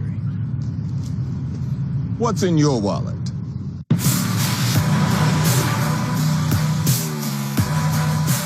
Welcome into the ESPN3 halftime report presented by Capital One. I'm Prim Sripapat. We will get you out to the second half in just a bit, but first, let's take a look at the Capital One Cup impact performance from last week. The honor goes to this Aggie, New Mexico State quarterback Tyler Rogers. Against Texas State last Saturday, the senior made his mark in literally every facet of the game. He accounted for 180-plus yards in the air and 3 passing touchdowns, 88 yards on the ground with 1 rushing touchdown, and he even had a touchdown reception, a 9-yard TD catch. And with that, New Mexico State crushed Texas State 50-10. So congrats to Tyler Rogers, who is our Capital One Cup impact performance star. Not sure if we are going to get to see that in today's action, but hey, you never know. Let's go ahead and get a preview of today's game. For that, we send it out to our college football crew for more. Hope you're enjoying your game. Welcome to this halftime report alongside Danny Cannell, Jonathan Vilma. I'm Adnan Burke, and it's good to have you with us. On paper, the Apple Cup, a terrific rivalry this year. Washington and Washington State in Pullman. Instead, it was a one-sided rout. First quarter, Huskies up 14-3. Danny, look at the protection here for Jake Browning. This is unbelievable protection. We saw this all afternoon from Washington. Made a statement for the committee to look at. If they needed those style points, they got them in spades. 61-yard touchdown. They're up 21-3. And then the second quarter, Jonathan, Levon Coleman breaking free. Yeah, breaking free for the touchdown. But let's give a little love to that Washington defense as well. We said it was a statement game. They had 2 big 4th down stops in this game. And later on, speaking of those 4th down stops, here comes one of them. Now, I'm a defensive guy. I love to see this. So here they go. It's a running play. No! They stuff them. They stuff them, and that is a momentum changer because Washington State had a chance to put some points on. Didn't do it. 45-17. The Huskies win this one. And so let's imagine Danny and Jonathan, committee members perhaps, they're trying to analyze the Pac-12. How would you assess the landscape in that conference? Washington's a lock if they win out. The committee already showed, putting them at 5 in their most recent release, that they have the respect that they were lacking earlier in the year for the Washington after they lost to USC. If they win out, they'll add another top 25 to win to their resume against either Colorado or USC, one of the hottest teams in the country. Whichever team they face, they would be a lock. It's interesting because the committee only gets together one time at the end of the year to watch these conference championship games together. So they've seen them now against a very good Washington State team. They're going to watch them all together. They're going to watch another a chance for Washington to showcase themselves against a Colorado or USC team. They win that, they should definitely be in. Yeah, right now look to be in the driver's seat with that victory against Wazoo. In the meantime, Houston and Memphis, as we focus on coaches potentially leaving their destinations. That would be Tom Herman in Houston facing Memphis. And before the game, he spoke with our own Cole Kubelik about the rumors. How have you addressed with your team the reports that there are multiple schools interested in your services and you might not be the head coach at Houston next year? Honestly, don't believe anything that you read. Can you confirm those reports are false? Absolutely, sure. So how have you instructed your agent to handle your situation moving forward? I'm not going to talk about any other job except the one I got right now and these kids. All right, then. 23 seconds to go in the fourth. Memphis down 3. Riley Ferguson to Anthony Miller. Touchdown. Yeah, kudos to Memphis. They won the game. A little distracted Houston team, distracted coach, and they lost. 48-44. Perhaps Tom Herman's last game with Houston. Texas hosting TCU. Could be Charlie Strong's final game at Texas midway through the third quarter. TCU's driving. They're up 10-9, and Kenny Hill on the quarterback draw having some fun. I'm baffled by the poor performance by the Texas Longhorns coming after Kansas last week, an atrocious loss, and then you come up and put drop an egg like this one at home on Senior Day. Just inexplicable. And weird because middle of the week, they're all saying how much they want Charlie Strong to come back and we love him as a coach, yet they played terribly today. Here's what Coach Strong had to say. What we've been going through is just too much pressure placed on them. And I told them, I never wanted you to make it about me. I wanted you to go enjoy the game. I wanted you to go have fun and don't play tight, to loosen up and to go make plays. But when they read so much and they hear so much and they get caught up in it, then they're young. They're young. They're 17 or 18 or 19-year-olds, and it affects them. You look at Coach Strong's numbers, and Jonathan, the numbers do not lie. 432 win percentage, worst all time for a Texas head coach. It's tough to see that because when Texas is good, college football is good. We hate to see a Texas team struggle the way they have, and I don't want to hear excuses about the players reading into the stuff that's going on off the field. If you're a competitor and you go to play in big-time D1 football, then you go out and you play to win, and don't tell me about what's going on outside of football and who's saying what. If they wanted to win, then they'll find a way to win. They'll play hard enough to keep your job as a head coach. Results certainly not there for Charlie Strong with Texas. Elsewhere, Western Michigan on Friday was facing Toledo. First quarter tied at 7, and Danny Jarvion Franklin here will find a hole for the Broncos. The best running game in the MAC. The team that beat P.J. Fleck has just clicking on all cylinders. Not only they run the table on the MAC, but don't forget they had 2 wins over Big Ten teams as well.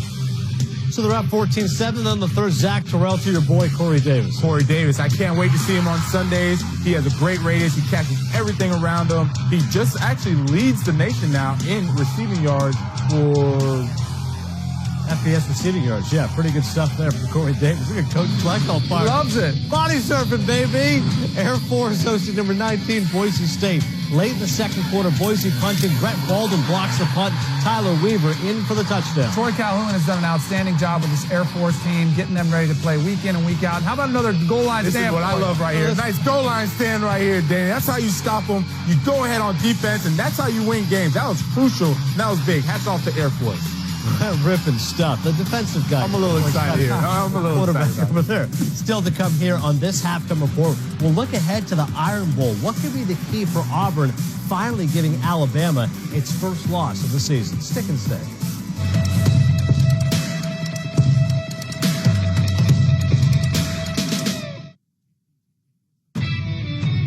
The grandest entrance in sports.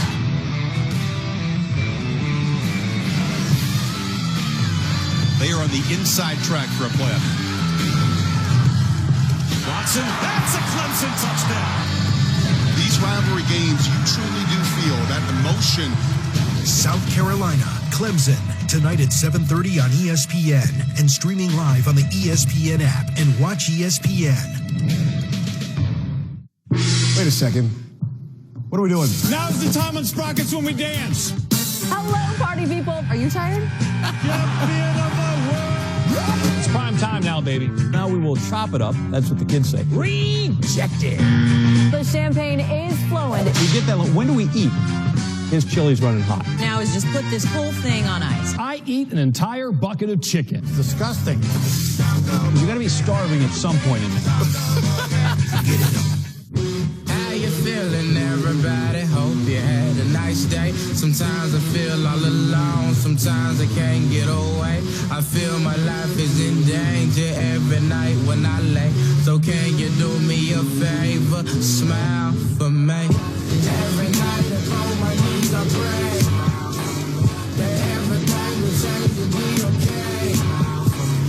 Packers, Eagles at 8:15, Monday on ESPN. You got it, you got it, you got it. It's coming. So are you ready? Are you ready? Are you ready for your blessing? Are you ready for your miracle? Are you ready for your blessing? Now in theaters. How do you get your tattoos? From Nanya. What's Nanya? Nanya Business. Dwayne Johnson is Maui. We have to save the world. Ali Carvalho is Moana. I just did that. Disney's Moana is another Disney masterpiece. It's absolutely perfect, flawless, and USA Today raves Moana rules. Are you afraid? No.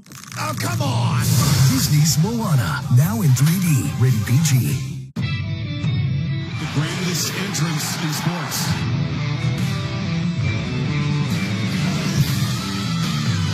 They are on the inside track for a playoff. Watson, that's a Clemson touchdown.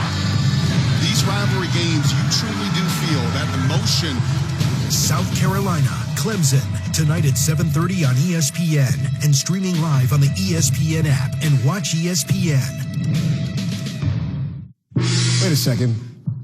What are we doing? Now's the time on Sprockets when we dance. Hello, party people. Are you tired? Champion of the world. It's prime time now, baby. Now we will chop it up. That's what the kids say. Rejected. The champagne is flowing. We get that. When do we eat?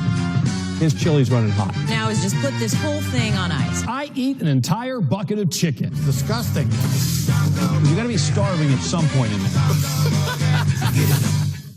How you feeling, everybody? Hope you had a nice day. Sometimes I feel all alone. Sometimes I can't get away. I feel my life is in danger every night when I lay. So can you do me a favor? Smile for me.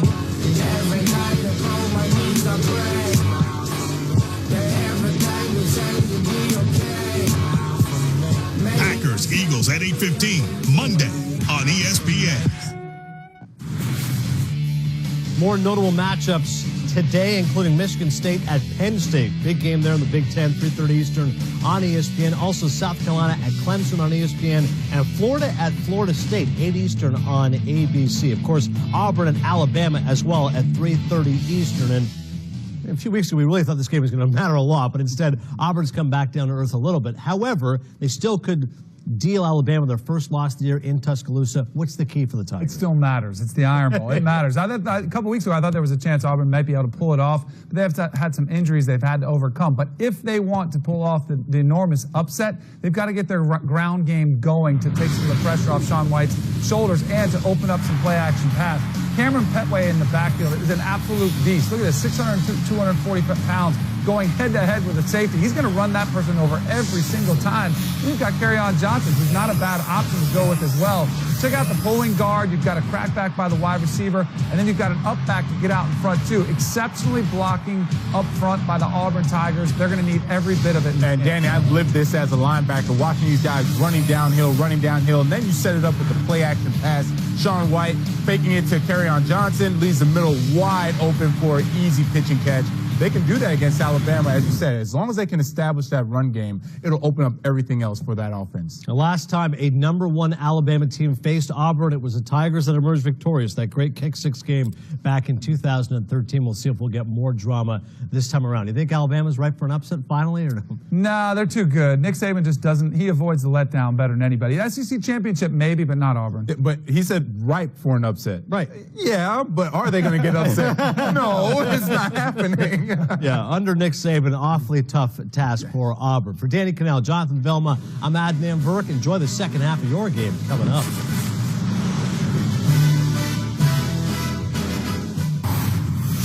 And that is going to do it for the Capital One Halftime Report. I'm Prim Siripipat. Now let's get you out to the second half.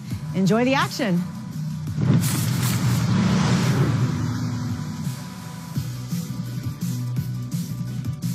All aboard the Tailgate 2000. Tuba Steve looking shiny. Next stop, college football playoff, man. Larry, thanks for driving. I brought you some Dr. Pepper. Joe Tess, man, it's like I'm the college football Noah. This is my ark. There's room for everyone. Great, because I brought my good friend Jesse Palmer. Why'd you do that? Larry, my man. Hey, do me a favor. Why don't you load these suits in the back, will you? Suits in the back. Yeah. You got it. Hey, you just go in there and look more handsome for me, will you? I'll take care of these. Road trip! The grandest entrance in sports.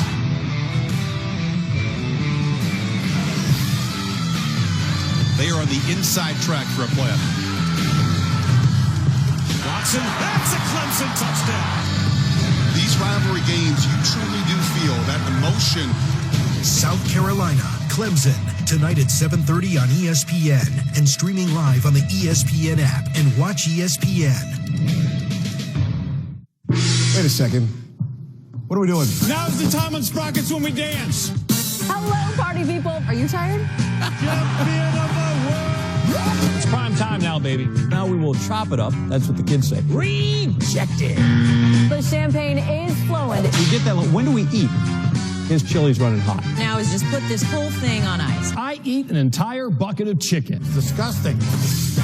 You got to be starving at some point in there. How you feeling, everybody? everybody. Hope you had a nice day. Sometimes I feel all alone. Sometimes I can't get away. I feel my life is in danger every night when I lay. So can you do me a favor? Smile for me. Every night I throw my knees, I pray that everything will change to be okay. Packers, Eagles at 8:15, Monday on ESPN. You got it, you got it, you got it. It's coming.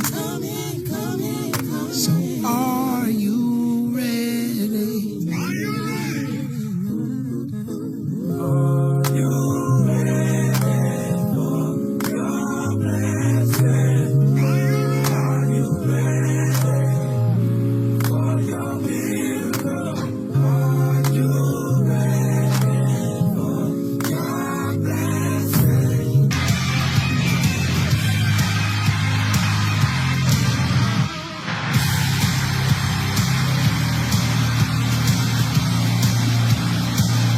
We want to thank Skillet for opening our telecast all season long. No better way to get your college football Saturday going than with the band's hit single, Feel Invincible. Skillet joined our team in 2009 with their double platinum single, Monster, and they set the tone again for our ACC Network coverage this year.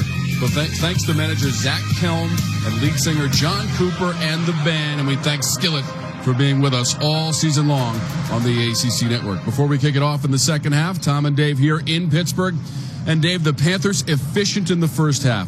They scored a touchdown on 5 of their 7 drives with Nathan Peterman at the controls. Yeah, and had some explosive plays. Syracuse has hung in the game, but it's really been about Pitt's offense. They've made some explosive plays. They've got the run game and the pass game going. That's who they are. They're so balanced, and Peterman's been the guy driving the ship. Let's take a look at the Gatorade halftime stats, the Orange and the Panthers. And you look at Syracuse, 54 plays in the first half. They've almost doubled the time of possession. Third down conversions well over 50%. They've done a nice job. It's just been the Pitt explosive plays and been able to find a way to get the football in the end zone. For Pitt, the ability to balance run and pass has been outstanding. They've done a great job of doing that. That's who Matt Kennedy is, an offensive coordinator.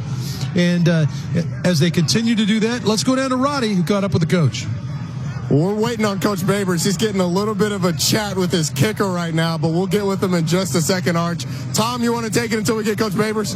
Well, here comes Coach. We're going to get Coach. You want to go on the news? I think we might get a referee with the interview too, Coach. In the fourth quarter.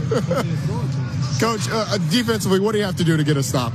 Oh my God, we gotta play better. We gotta play better. They're really good. They're one of the best offenses in the ACC, but we need to turn over like an interception, or we got to find a way to stop them. We got to find a way to slow them down. Coach, what are your thoughts on Zack's play in the first half? I think Zack's playing well. Like we always say, anytime you're playing with your backup quarterback, he's doing a nice job. We need the other 21 guys to play better. We're gonna have a chance to win. Thanks, Coach. Good luck in the second half. Thank you.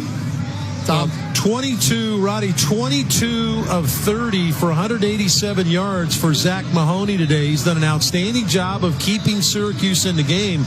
But we knew there were some stars on Pitt's side of the line of scrimmage, and one of them was James Conner.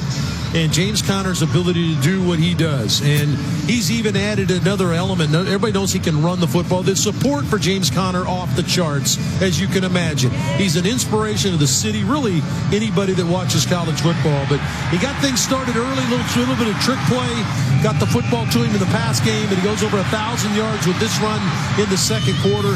And then, of course, the touchdown to finish that drive. James Conner has been as advertised again today, just a big-time player.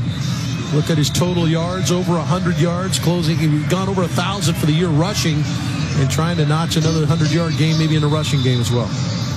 James Conner, just the 5th back in Pittsburgh football history to go over 1,000 yards in multiple seasons.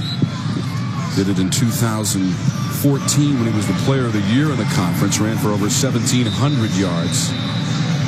And James Conner putting up astounding numbers. His story has been well documented. If you meet the young man, you will become a better person instantly. We've had that opportunity to talk with James and his teammates who hold him in such high regard. And this is what he did just a couple of years ago prior to the knee injury and then the cancer diagnosis, Dave.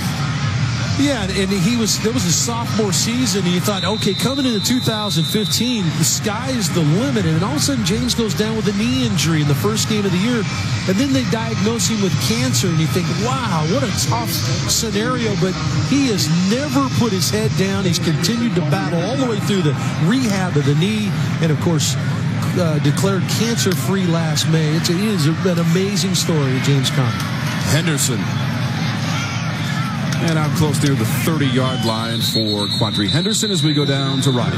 Art, you did a great job of kind of detailing the James Conner story, and obviously a lot of people around the country know about it. But just to recap, that 2014 season, a first-team All-American, the ACC Player of the Year, had a fantastic 2014, then goes down with an MCL injury in the Open. He's declared out for the rest of the year, and then, as you said, Arch, the cancer diagnosis and recovery, and becomes an inspiration to people around the country. Won the first annual James Conner Courage Award for overcoming cancer, and then he came back, scored a touchdown in the opening game against Villanova, and now in this game has gone over 1,000 yards. Just a fantastic, fantastic story about James Conner. Well, we've been fortunate to watch the kid playing all the way back when he first started playing. I kind of threw the nickname in, obviously, the play a name, John Conner, James Conner, nicknamed him the Terminator a few years ago. And he runs like that. He's just a battering ram of a runner.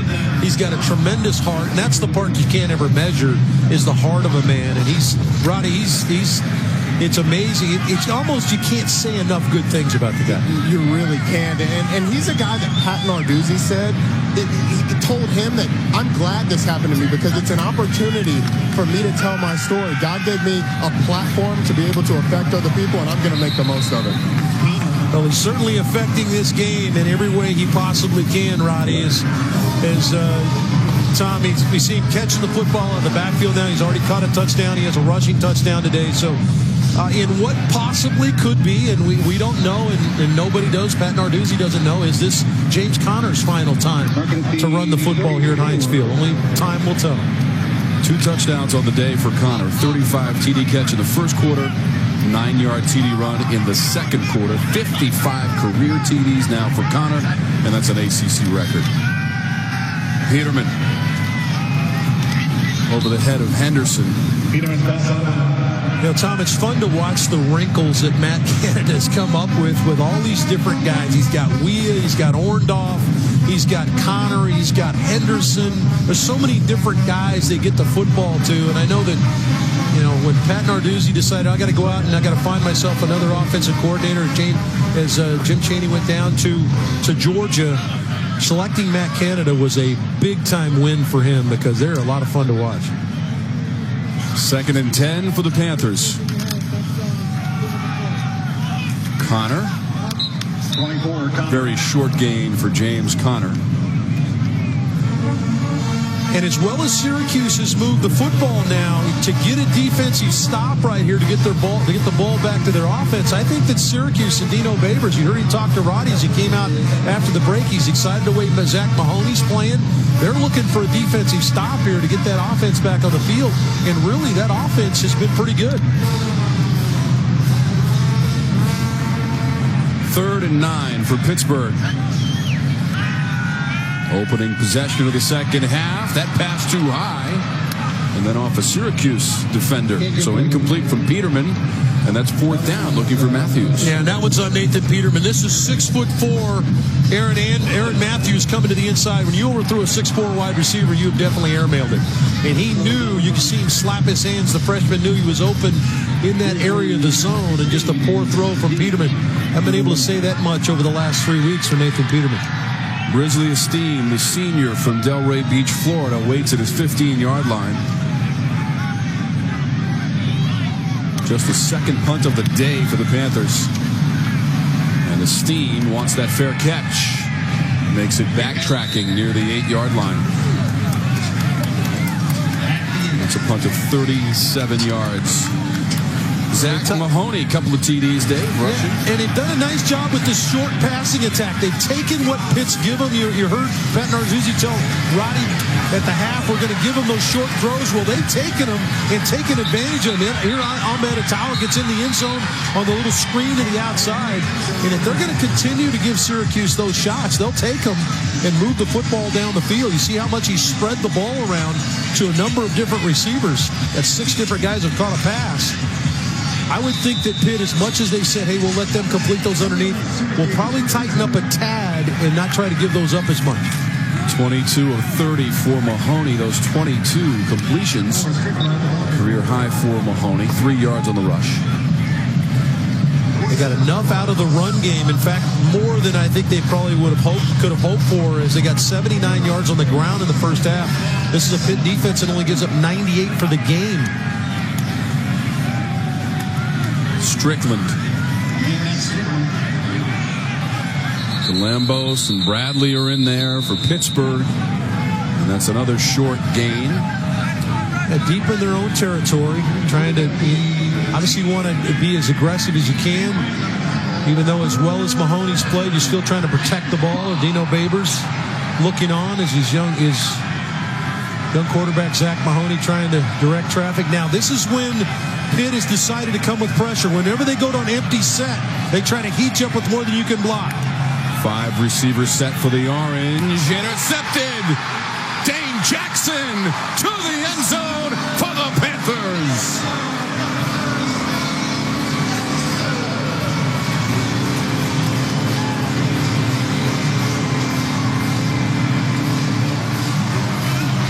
Well, when you think about it for Pitt, okay, what have they been hurting you with? Short passing attack. When we come with pressure, what does he do? He throws short. So Dane Jackson just sits on the hitch route and jumps in front of it as soon as he sees the ball out. It's an outstanding play by the freshman, but that's learning on the job. He's a young kid that's had some moments that have been outstanding. That'll be one that he'll put on the bulletin board right there, but he did a great job of making the adjustment at halftime. They were going to sit on those short routes. He did in the pressure look, and it's a pick 6. 20-yard return. Dane Jackson to the house for the Panthers. Well, this is a high-scoring offense in Pitt, but this is a defense that's stingy. They wanted to get on the board, too. Credit the freshman for a pick 6. Grandest entrance in sports.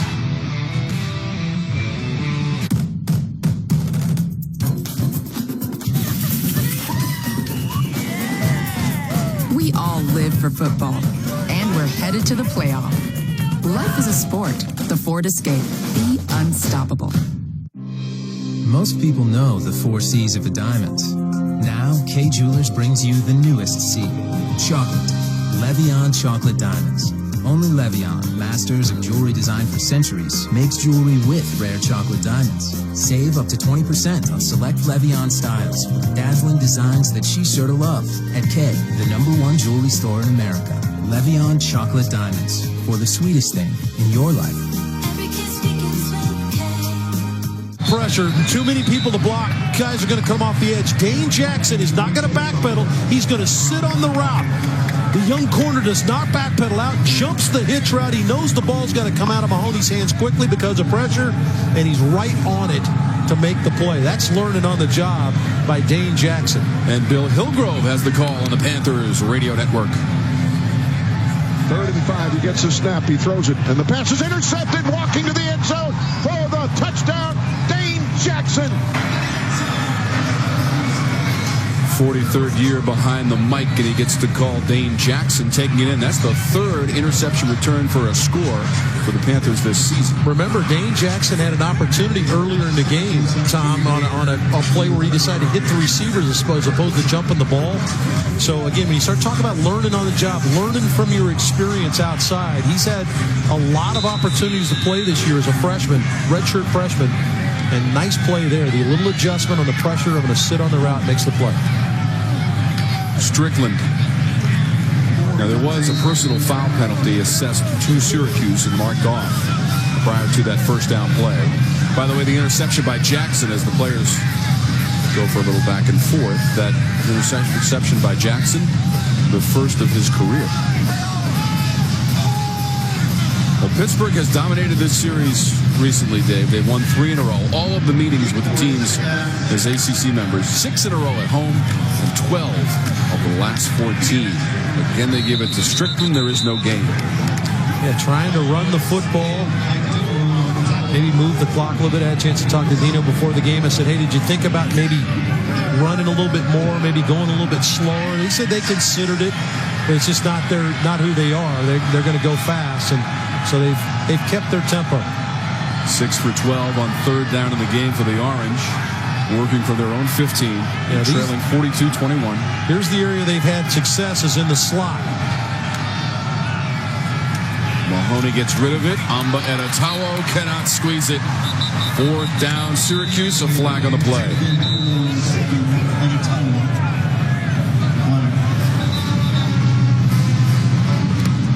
Personal foul, dropping the passer, defense, number 96, 15-yard penalty, 1st down.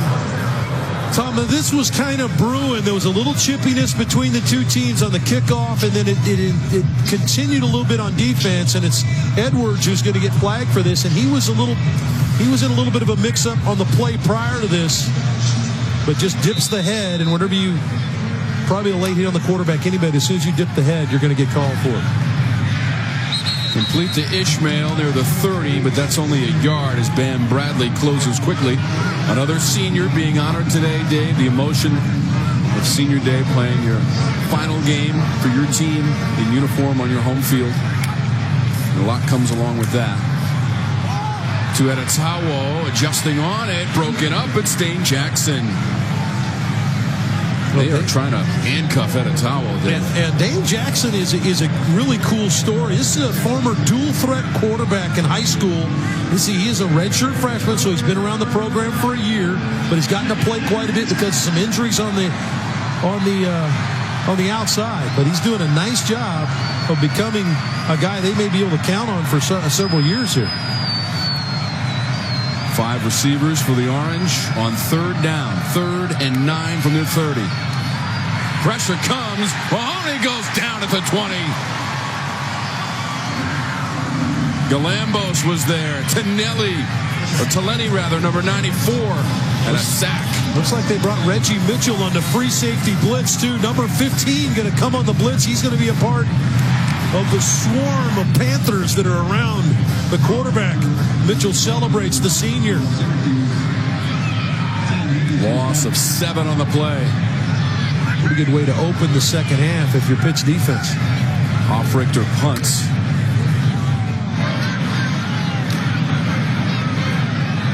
Henderson watches it roll inside the 35 and 2, the 34-yard line. A punt of 43 yards from Hoffrichter. Again, light up night in Pittsburgh. The holiday season in the Steel City. Panthers out in front.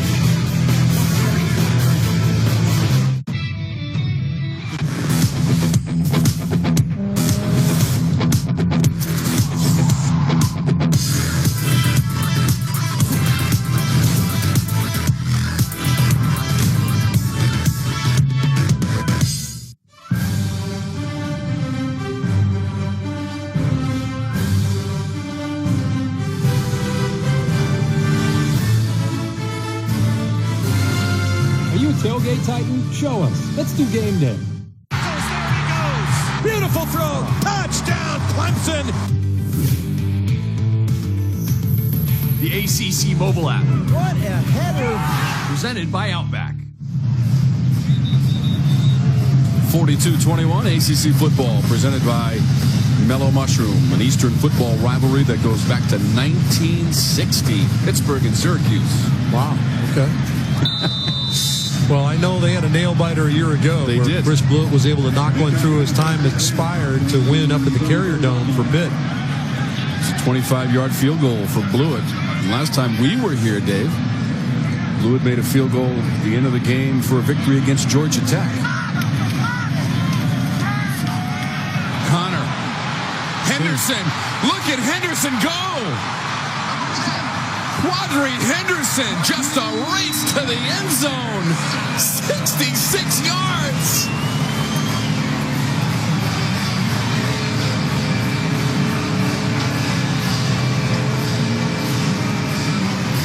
They're just so hard to defend. The run game downhill, the run game to the sideline, and then you've got a quarterback that if you do bite on run on either side, can play action and throw it down the field. This is a dangerous football team, Pitt. Seems like they're getting better each and every week.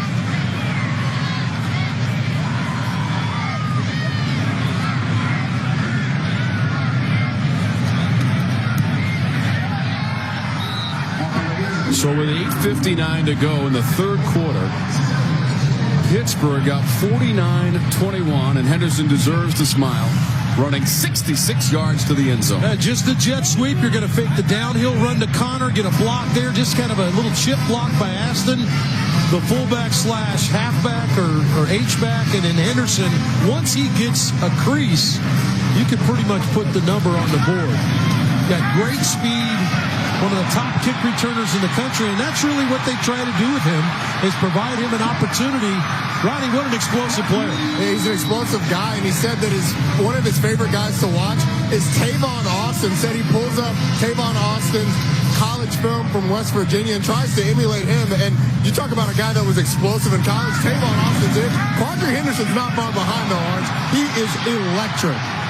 Now, I'm not sure the Pitt fans want him emulating a West Virginia player, considering the backyard brawl took place for a lot of years, and that's going to be reborn. Those two teams are actually going to play each other coming up in about 2019-2020, a four-game set between West Virginia and Pitt. But that's a good guy to compare him to. Tavon Austin, explosive. Runs of 9 yards, 34 and 66. Add up to 109 yards at a touchdown. Quadri Henderson. Riley picks it up at the 6. Bumped out of bounds right near the 15-yard line, and a 9-yard return as we go back to Katie and Charlotte. Thanks, Tom. Let's head to Louisville, where the Wildcats are on top of the Cardinals. Yeah, Cardinal defense typically pretty good. 4th in yardage in the conference, but 24 touchdowns allowed in the air, 300 passing yards, and 3 touchdowns in the air today versus Kentucky. 38-31 Kentucky, guys. Well, you talk about a match that you felt like, because it's an in-state rivalry match, that there would be something on the line. Obviously, we're both teams, but Louisville, as well as they've played this year, really surprised. Kentucky's been able to hang with them for 4 quarters. Orange from the 15.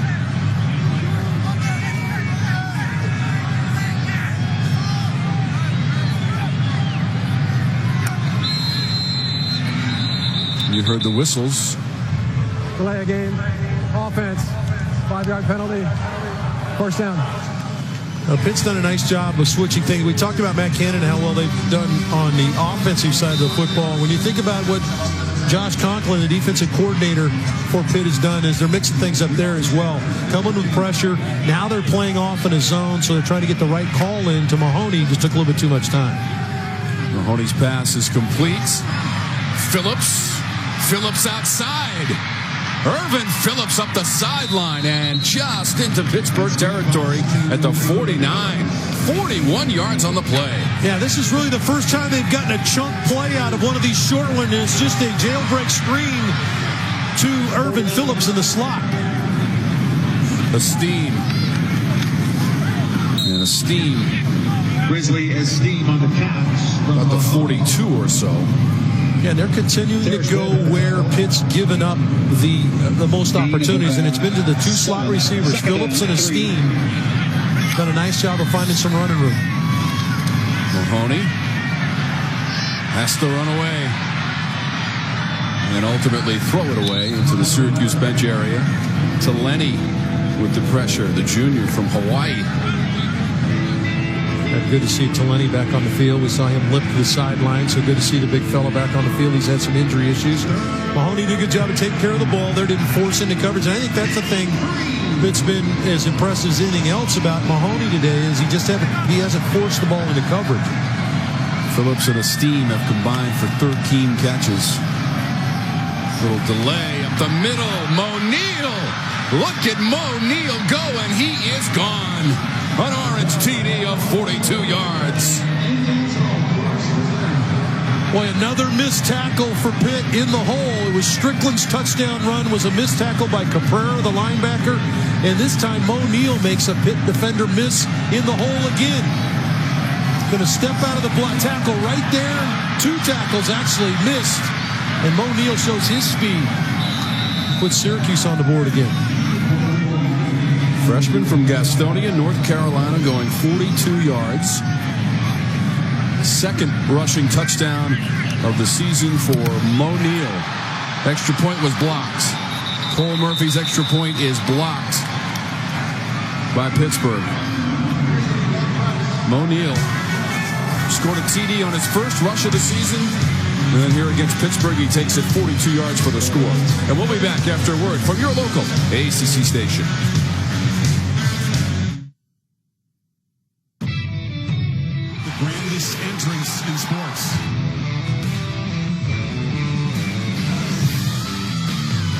They are on the inside track for a playoff. Watson, that's a Clemson touchdown. These rivalry games, you truly do feel that emotion. South Carolina, Clemson, tonight at 7:30 on ESPN and streaming live on the ESPN app and watch ESPN. Wait a second. What are we doing? Now's the time on Sprockets when we dance. Hello, party people. Are you tired? Champion of the world. It's prime time now, baby. Now we will chop it up. That's what the kids say. Rejected. The champagne is flowing. We get that. When do we eat? His chili's running hot. Now is just put this whole thing on ice. I eat an entire bucket of chicken. It's disgusting. You got to be starving at some point in there. How you feeling, everybody? Hope you had a nice day. Sometimes I feel all alone. Sometimes I can't get away. I feel my life is in danger every night when I lay. So can you do me a favor? Smile for me. Every night I on my knees I pray that everything will change to be okay. Packers, Eagles at 8:15, Monday on ESPN. You got it, you got it, you got it. It's coming. So are you ready? Are you ready? Are you ready for your blessing? Are you ready for your miracle? Are you ready for your blessing? You're watching ACC football, presented by Mellow Mushroom. Syracuse has just scored a touchdown to make it 49-27. Pittsburgh, in its last 3 games, 43 points against Clemson, 56 against Duke, 49 today, and they continue to add to a school record for points in a season.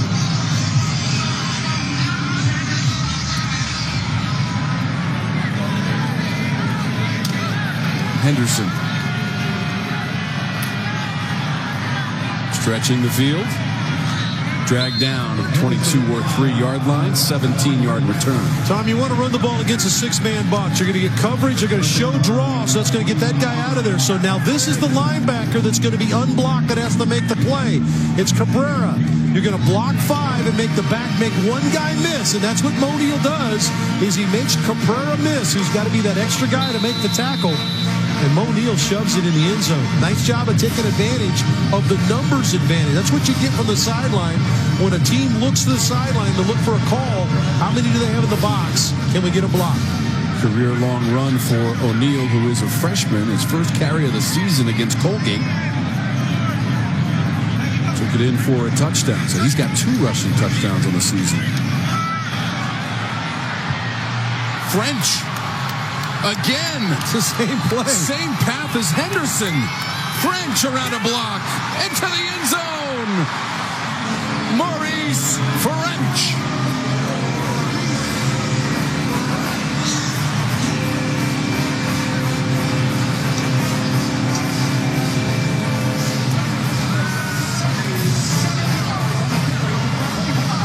Tom, you're talking about getting punched in the stomach now. Your offense just scored a touchdown. You're looking for something positive defensively, and they run the same play for a touchdown.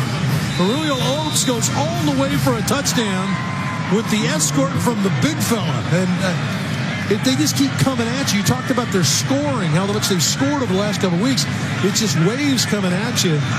And there are just so many different guys that they have from a weapon standpoint. Matt Canada just gets the ball to so many different people.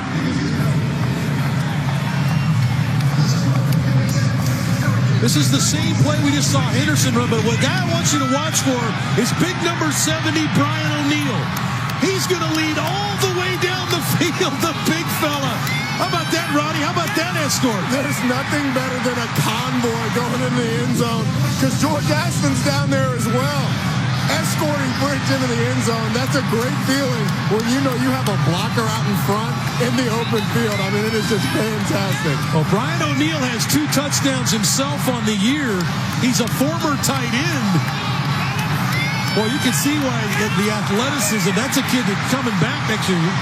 Just a sophomore at offensive tackle. He may want a few more carries himself, but what a nice escort there.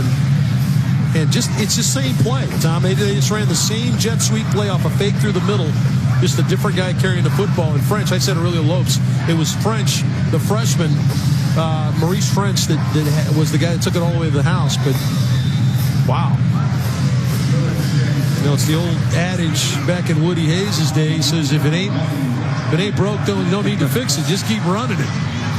He ran it again.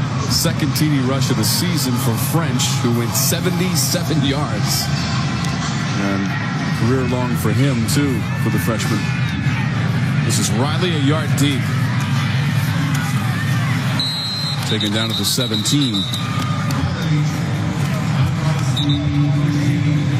College football playoff rankings brought to you by Progressive Insurance. A couple of ACC teams involved, actually 3 with Florida State. Well, Louisville getting only 1 from Kentucky. Is Kentucky leading by 7 as they're into the 4th quarter now. Florida State, Florida, those two 14 and 15 in the country go head-to-head tonight. And, of course, Clemson will take on South Carolina in the Palmetto State battle. Between those two, you could bet South Carolina going to be fired up to have a chance to knock off their interstate rival, knock them out of the box. Win or lose, the Tigers will go to the ACC championship game next week against Virginia Tech. For Clemson, it will be their 4th appearance in the ACC title game and 3rd in the last 6 years. O'Neal busted away for that TD just a moment ago for 42 yards. Gets 40 less yards on this carry. And Bradley, you mentioned his name a couple of times, Tom, the senior. Played a lot of football here at Pitt.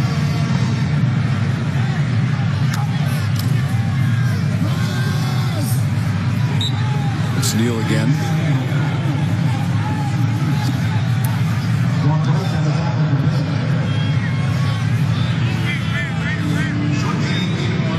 Got some running yardage early in the game, 79 yards in the first half, but they're trying to clamp down on it.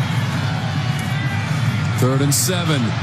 Going deep against 2 defenders, and a flag comes out. Steam was back there for Syracuse, and there was contact before the ball arrived. Yeah, the dreaded underthrow. Pass interference. Defense, number 20. 15-yard penalty. First down. Well, Dennis Briggs is his safety, number 20. He's going to come over the top, and he's the guy that's not going to play the ball. He plays the receiver, and Lewis is in perfect position.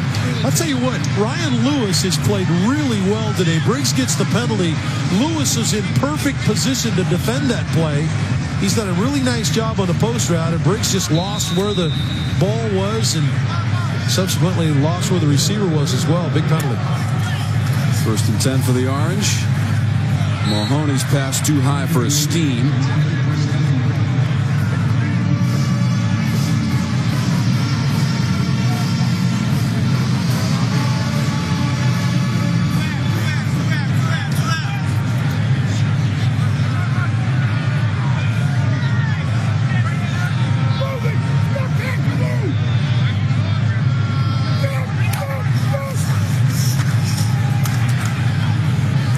O'Neal again, the freshman. Just 2 yards on the play. Got a lot of respect being paid to this front 4, especially their ability to get after the passer. That's why they're running the football so much. Quick play on 3rd down for the Orange to a Steam, and he got decked at the 41. Combination hit. Bam Bradley And then Reggie Mitchell came in, and a Pittsburgh player curled up on the field. So a stoppage in play with 6 minutes exactly to go in the third quarter.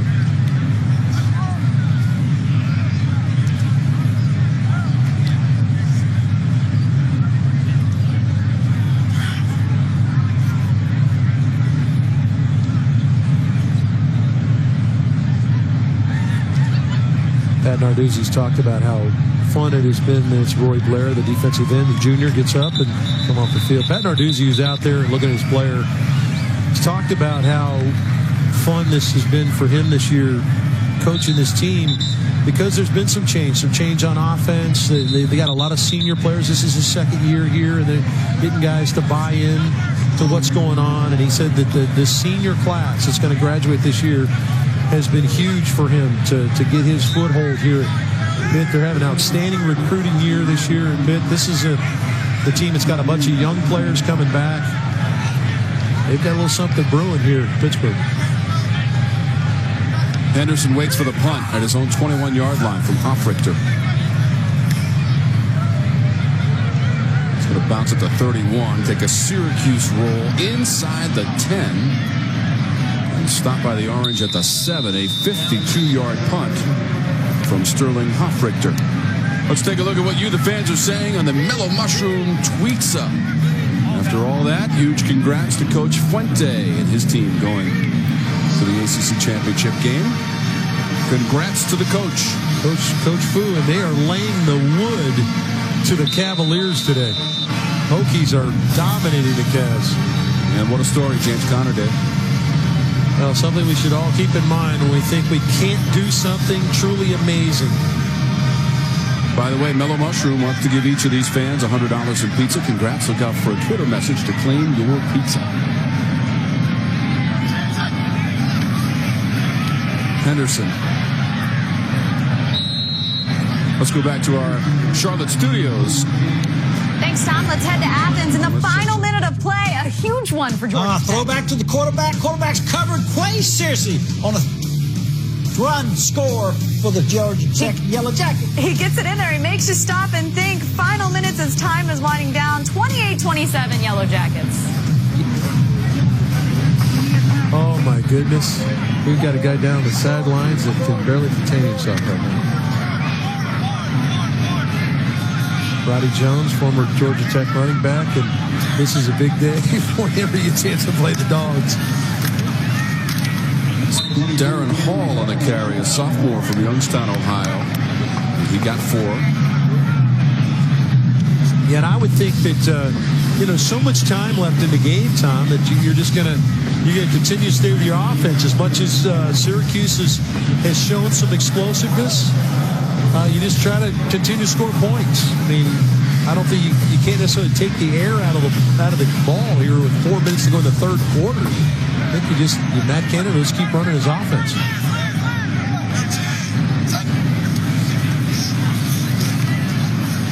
Peterman trying to drop it off, incomplete to Hall. As we go down to Roddy. Tom, one of the reasons that this offense has been so good through the course of, even though they went 3 and out there, was this offensive line. Nathan Peterman had only been sacked 9 times coming into this game. So we asked him, do you do anything extra for these guys? Do you take them out to eat? He said, no, my wife actually bakes for them. Baked brownies and pumpkin pies for his offensive line this week. Arch, did you ever do anything for your offensive line in college? Roddy, I didn't have a dime to my name. I couldn't do anything for the old line. Just be nice to them. Go get their food at the training table if they needed it to. The steam from the 49 lunges forward to the 45. 37-yard punt and a 4-yard return. A nice little perk to have your wife be able to make you cookies and brownies. Dave, 56 points by the Panthers today. Yeah, and it's been about the chunk play, the big play, because Syracuse has done a good job of staying on the field. But here's Justin Weah early in the game, catches the big touchdown. Connor slips out on a play. It looked like a run play for Peterman, and then Henderson goes on the jet sweep. French on the jet sweep, the exact same play. Almost, it was the next play Pitt ran offensively was the same play to get it in the end zone. But it's been huge plays by a variety of different players. Saw 4 different players make big plays for this Pitt offense.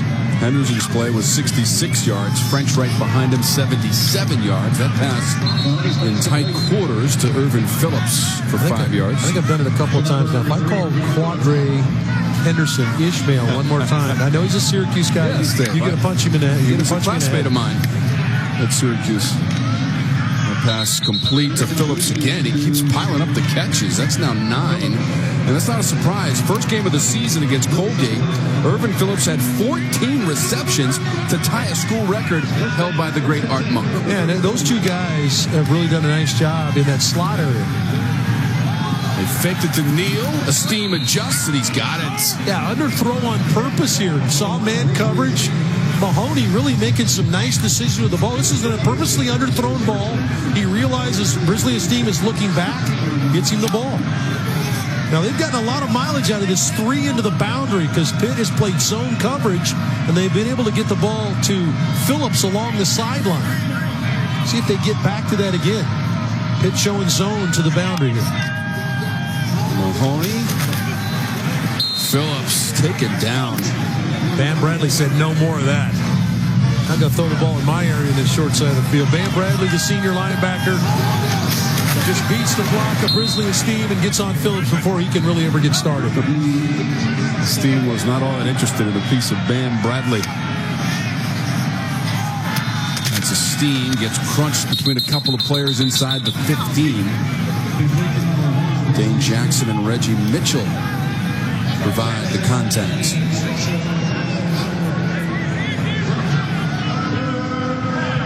It is third down for the Orange. All right, you got Amba Etta-Tawo singled to the short side of the field. He's right down here. One of the best receivers in the country. You see Pitt showing blitz.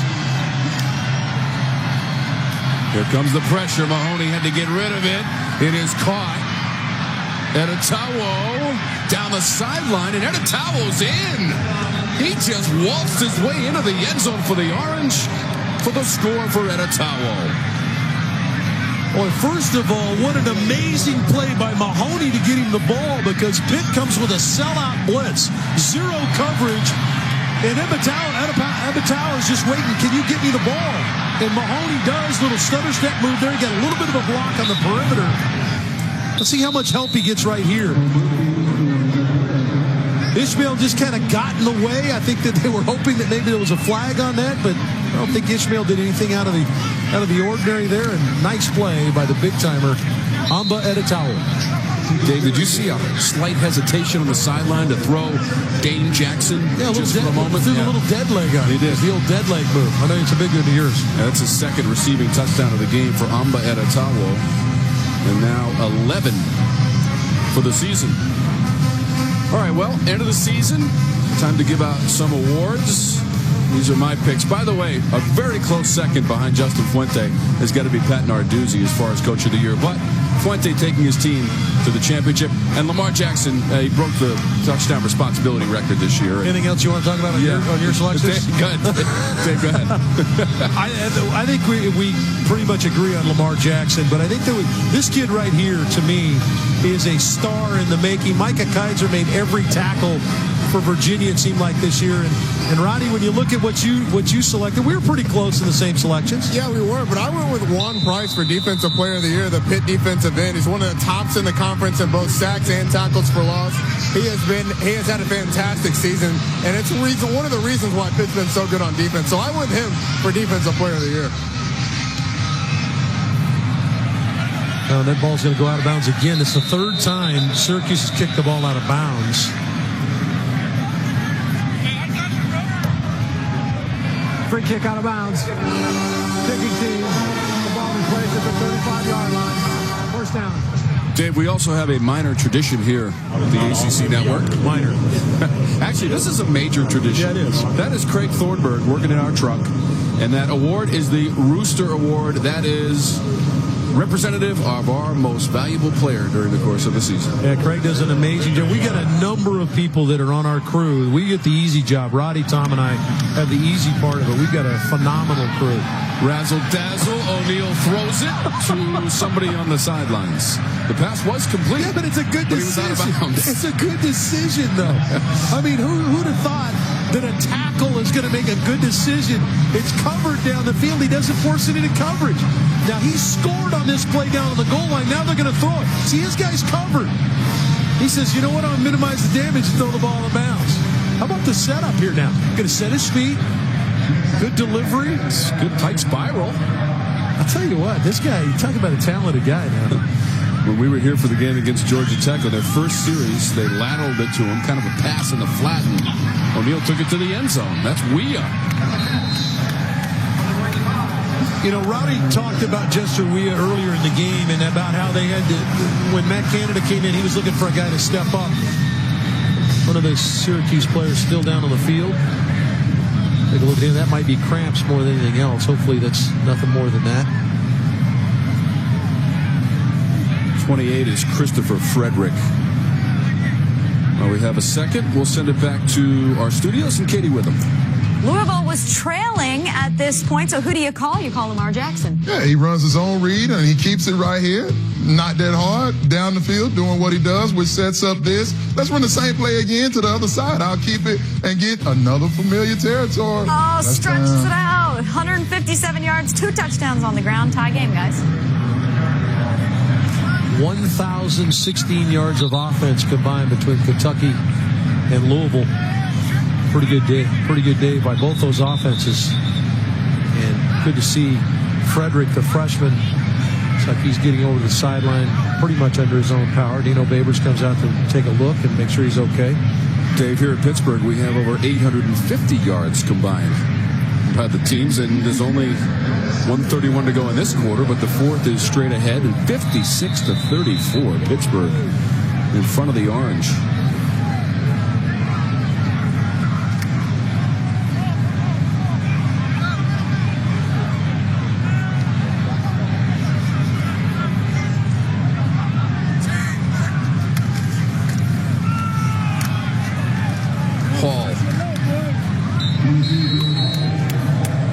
Syracuse really trying to crowd the line of scrimmage, playing man coverage on the outside, and really trying to get a lot of people involved to try to stop this run game that really is two-headed. It's downhill with Hall and Connor, and it's the side-to-side stuff with French and really Lopez and with Henderson. Been tough to handle today. 40 seconds to go in the third quarter. Panthers led by 14 at halftime. Hall. It's just amazing the pre-snap movement. You got Alston that comes across and sets, and then Henderson goes back across the formation. You're thinking maybe he's getting in the jet sweep. Then here comes Alston again across the formation again. It's amazing how much eye candy they're throwing out there for this defense.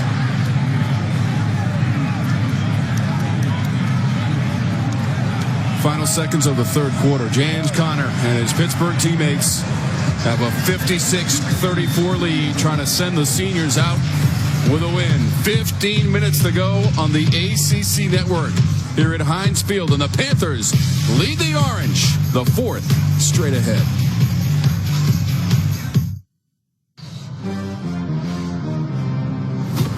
You say crazy, I say crafty. You say grandest entrance in sports.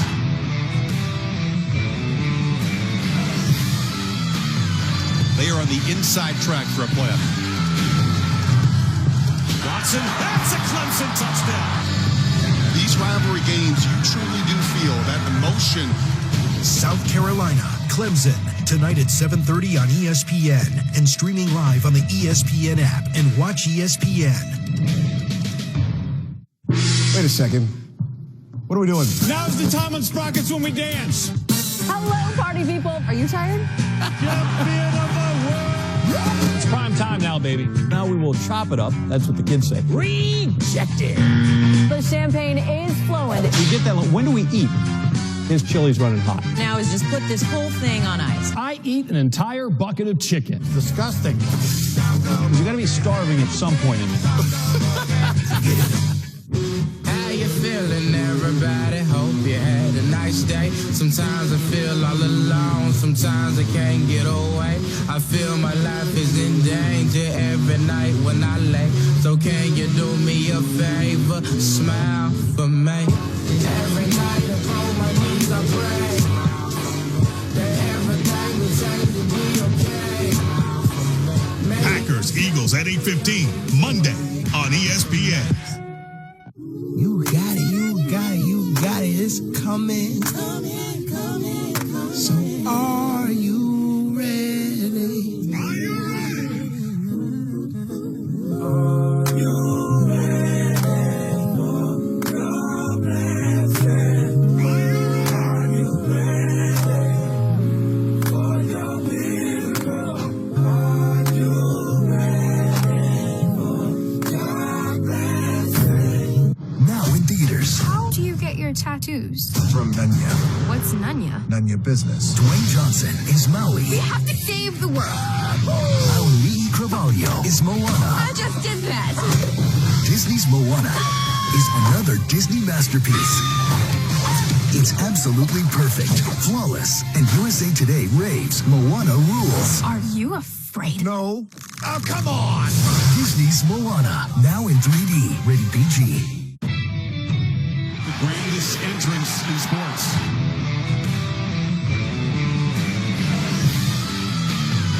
They are on the inside track for a playoff. Watson, that's a Clemson touchdown.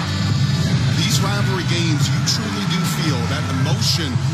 South Carolina, Clemson, tonight at 7:30 on ESPN and streaming live on the ESPN app and watch ESPN. Heinz Field, it's time for the fourth quarter between the Orange and the Panthers, the 72nd renewal of this rivalry. 21 points in the third for Pittsburgh, 56-34.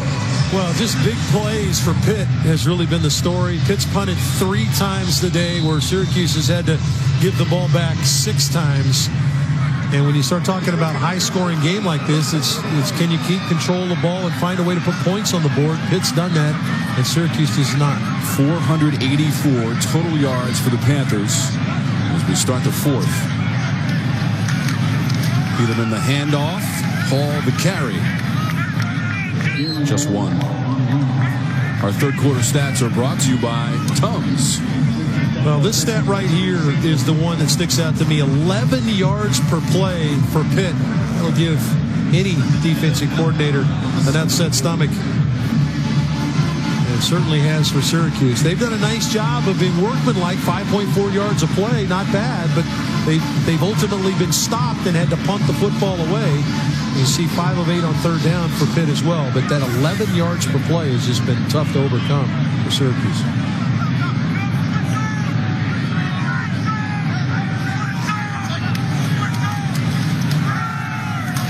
Henderson. This time the Orange see it coming. Paris Bennett makes the tackle. They lose 6 on the play. Yeah, really nice play by Bennett. He's going to play off the block of Alston, 35. He sets the edge. That's what's setting the edge. Keep that outside leverage. Make the runner turn back to the inside. There was nothing home on the inside, so Bennett was able to secure the tackle. Our first and 10 line brought to you by the North Carolina Education Lottery, celebrating 10 years, over $4.5 billion raised for education. Peterman to pass. Ball came out at the end of the play. Looks like the Orange might have covered. And they have. Syracuse football. Jonathan Thomas made the hit to jar the ball loose. Yeah, Thomas 23's rushing up the field, and Peterman slides up to try to keep the play alive. Thomas doesn't quit. Comes back to the inside and knocks the ball out. And Syracuse gets a takeaway. That's Chris Slayton on the cover. So the Orange gets the ball back. Second Pitt turnover. That one turnover by the Orange was a return for a TD by Dane Jackson in the third quarter of 20 yards.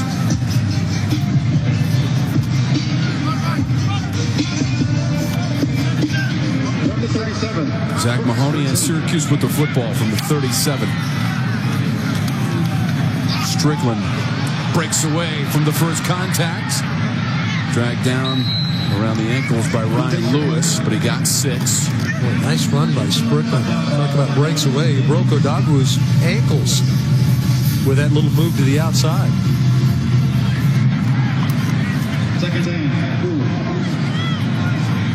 Strickland, 16 carries for 57 yards.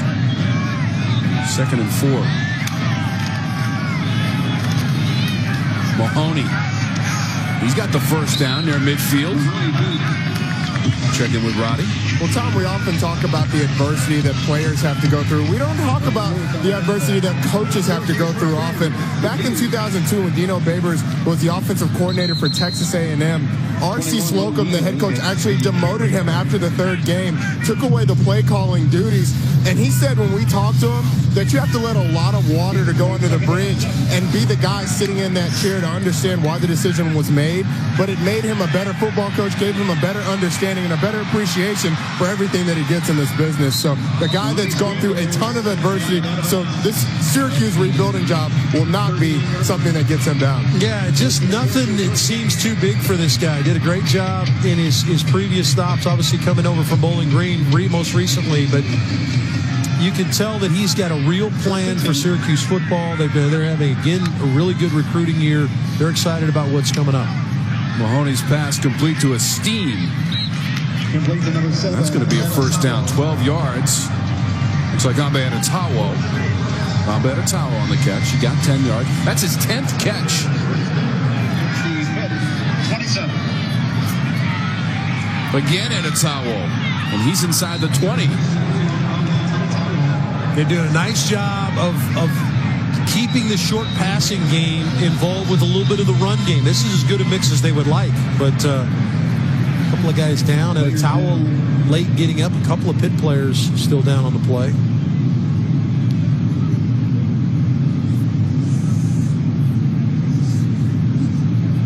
One of those guys is Ryan Lewis, the corner.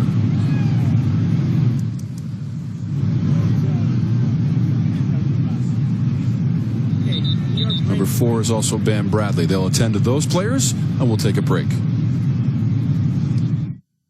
Do you suffer from ear? The greatest entrance in sports.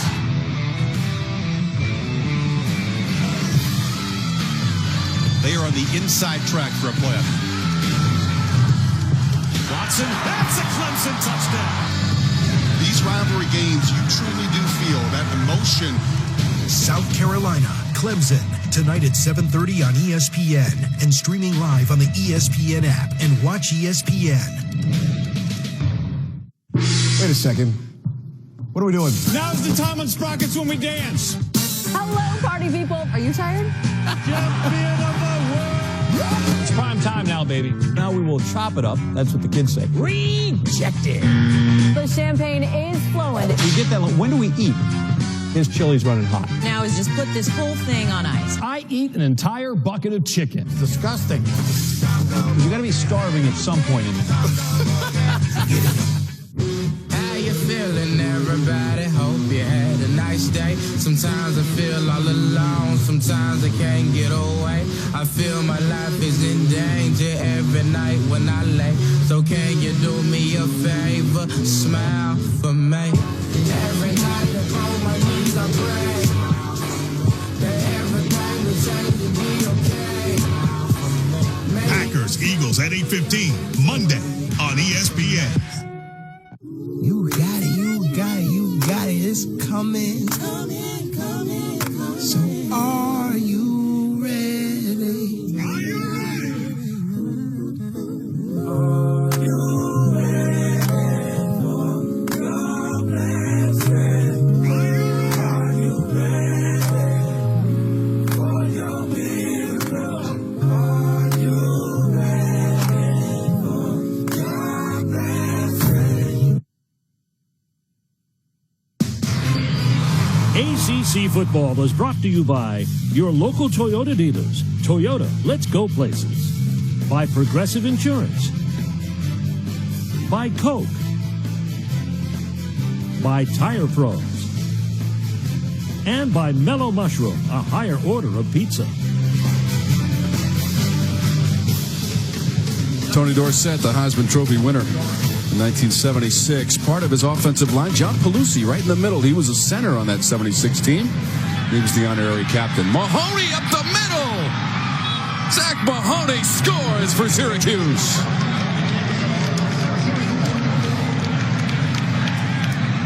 Well, Syracuse gets the takeaway on the fumble by Peterman. Their offense immediately responds. A short passing attack gets them down in the red zone. And then faking the ball to the outside is Mahoney. And he runs in for his second rushing touchdown on the day. Well, he has played a nice football game. He's been very good today for Syracuse. With Eric Dungy down, Mahoney with an opportunity for his third start and has played his best game.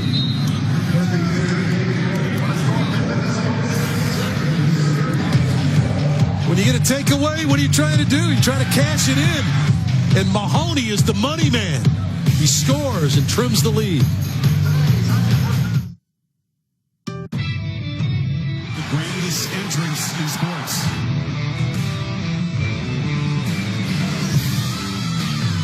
They are on the inside track for a playoff. Watson, that's a Clemson touchdown. These rivalry games, you truly do feel that emotion.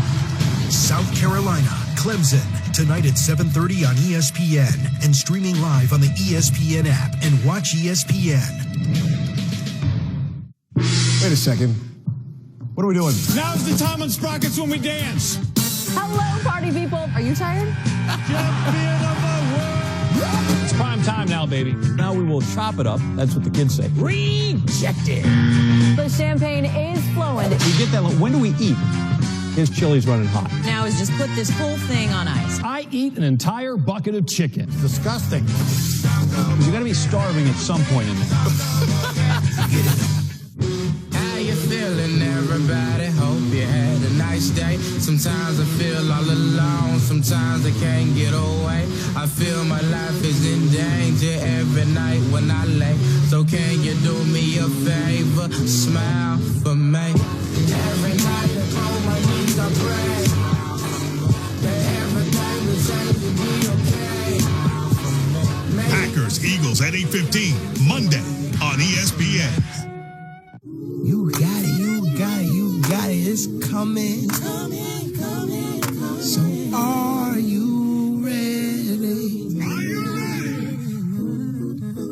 Are you ready for your blessing? Are you ready for your miracle? Are you ready for your blessing? Places. You are watching the ACC Network, an exclusive production of Raycom Sports, also streaming live on the ACC.com and on the official ACC mobile app. Available in over 120 markets this year, the ACC Network. And how about the day from Zack Mahoney? 34 completions, career high, 46 attempts, 304 yards, all career highs, Roddy Jones. Yeah, Tom, and I've got an update on Bam Bradley. We saw him on the field a little bit earlier. He's being evaluated on the time. Looking at that neck and shoulder area, so we'll keep an eye on whether or not he enters back into the ballgame. Yeah, he and Ryan Lewis collided at the back end of that tackle on Etta-Tawo and stayed down for a little while. Did get off the field under his own power, so good to see that. Henderson, the return from the 2, took one back 100 yards at Miami. Henderson up to the 35. Flag comes out as he goes out of bounds near the 40. 38-yard return. Marquise Hodge forcing him out. Again, a flag on the play. During the return, holding, number 37, 10 yards, spot of the foul, first down. We just saw Mahoney's numbers, and he has been really good today, Tommy. He's done a new job of running the offense. He's got a couple of rushing touchdowns. We saw the one that he just had a few moments ago. This is a touchdown to Etta-Tawo. You see the 2 touchdown passes, both of them to Etta-Tawo. Excellent effort there by Etta-Tawo to get in the end zone. But then Mahoney here on the kind of a quarterback draw after the pump fake to the outside. So 2 rushing, 2 passing today for Zack Mahoney. Former walk-on who earned a scholarship prior to the start of this season. Started 4 games last year. Aston, second effort. Yeah, give Syracuse a ton of credit. Now, there have been a lot of big plays by Pitt, and you really kind of have your head spin a little bit, but they've just continued to play. And Dino Baber's team now with a tackle for loss there, there's just over 10 minutes left in this game. They've moved the ball effectively. If they can get a couple stops defensively, they could very easily climb back into this game just a couple scores down. Totals for this game, Dave, 953 yards gained between the teams and 97 points.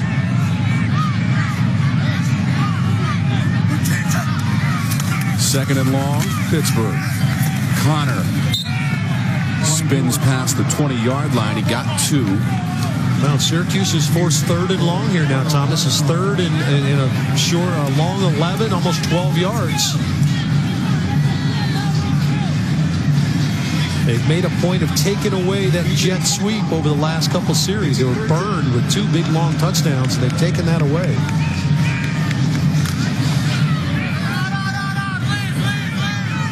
Pittsburgh just 1 for 5 on third down in the second half, and this is third and long. Haven't seen much from Orndorff lately. Over the middle, it's caught. Beyond the 40. Ford down the sideline for the Panthers. Dontez Ford and a touchdown.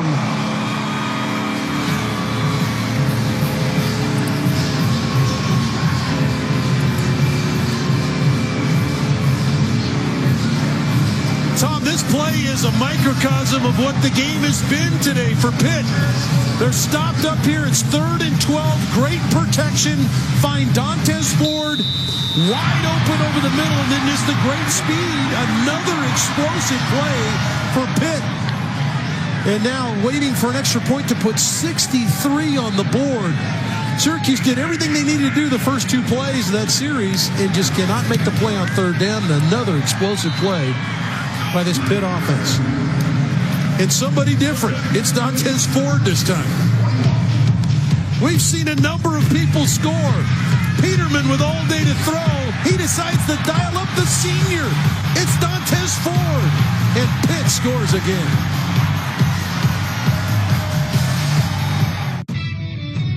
The greatest entrance in sports.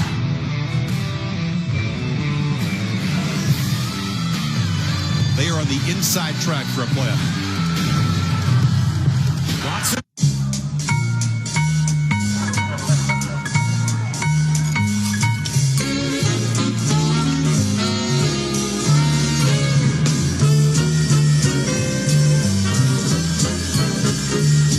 If your office Christmas party looks like this. You guys have parties in the morning? People don't get drunk before noon. Come to ours instead. Let's party. Live by the party, die by the party. I'm okay. Merry Christmas. Office Christmas Party, rated R. 9 yards. You talk about explosive plays in one game, Dave. The Panthers have just piled them up today. Yeah, the average yards per play is off the charts for Pitt, and it's really broken the back of Syracuse because they've done a nice job offensively. Just have not been able to prevent the big play and another kick out of bounds. Yeah, Riley watched that one go out of bounds, Dave.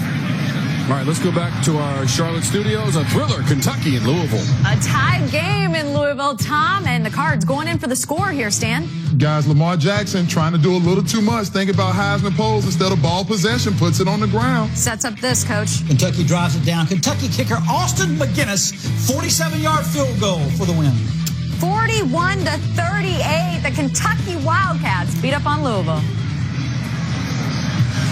Over 1,100 yards of offense in that game between Kentucky and Louisville. And really the only thing you could say about Lamar that has not been up to par is his ball security. He's fumbled the ball a number of times this year, and that one comes up to bite him as Kentucky finds a way to win.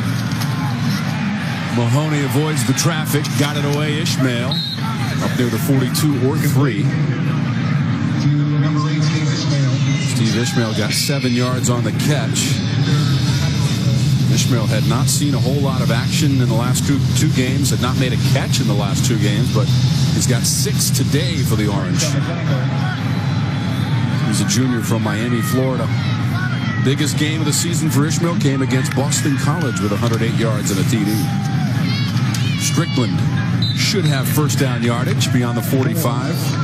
Jeremiah Taleni on the stop. And this will be where Syracuse's tempo will play in their favor, because obviously being down 63-41 here, got to put some scores together. Going to need some more chunk plays as opposed to some of this short stuff. They're going to have to get some plays, some larger chunk plays. O'Neal, second level. Here goes O'Neal. Down the sideline for Neal and finally pushed out of bounds. He'll take him out at about the 13. Number 4 rushing defense in the country. And Syracuse, who came in with not much prowess in the run game, averaging right at 100 yards, 110 yards on the ground, have done an outstanding job of finding some big plays. They gave it back to O'Neal. He got 42 yards on the previous rush. Just 2 on that one. Good-looking freshman from Gastonia, North Carolina. Has a 42-yard run for a TD to his credit. They swing it out on the edge and Etta-Tawo, and he gets swallowed up. Yeah, good play by Dane Jackson to defeat the block of Phillips. He'd been burned on this play prior down in this area, and he was not going to be blocked this time. He was able to come through and kind of slow Etta-Tawo down.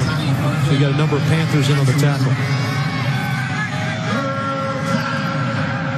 It's 3rd and 6, and they can get a first down just inside the 2. Mahoney wants the end zone. It drops incomplete. Looking for Etta-Tawo. Wanted to try to throw the slant route. Reggie Mitchell rotates down and covers the slot, which is Etta-Tawo. Nice job. Sellout blitz by Pitt that time. Playing man coverage across the board. No choice here for Dino Babers. Got to go.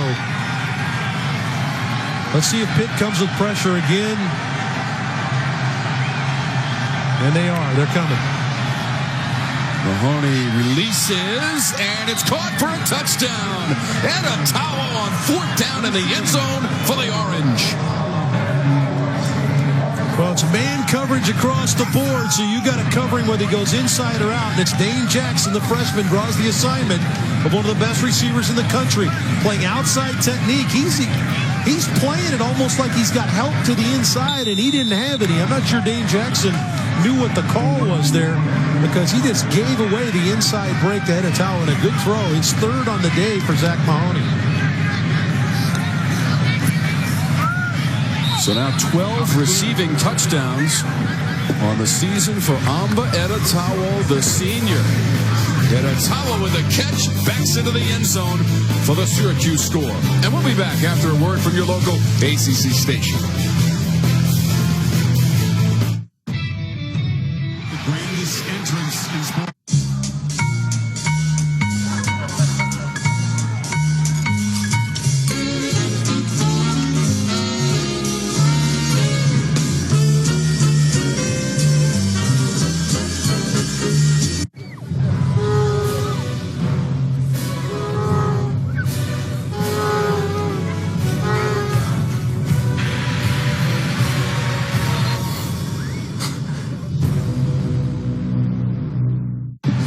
Here's a look at our Toyota game summary. For summaries of other ACC games, go to the Toyota Game Center on the ACC.com. All kinds of numbers and figures on the Toyota game summary. Good day for Mahoney at quarterback. Yeah, if you saw this score, and Mahoney's played great, you see the explosive plays that Pitt has. You'd think that we were at the Oakland Zoo watching these two basketball teams go head-to-head. I'll tell you what, both basketball, they're going to have a tough time topping this score. Dave is talking about the Peterson Event Center, not a real zoo. Onside kick, still loose. Who's got it? The Cuse has it. The Orange. Was the ball illegally touched, though, by a Syracuse coverage man? It looked like it might have been touched about 9 yards down the field. Got to go 10 yards. Looked like he jumped in the air and touched it. Illegal touching. Kicking team. Ball be placed at the spot. First down. Yeah, he just didn't quite know where he was on the field here. Leaps in the air, gets the right hand on it.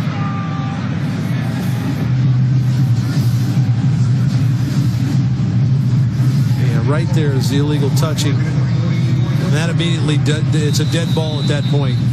And Pitt takes over at that spot. Sean Avant was the Syracuse player who touched the football. prior to the requisite 10-yard advancement on the onside kick.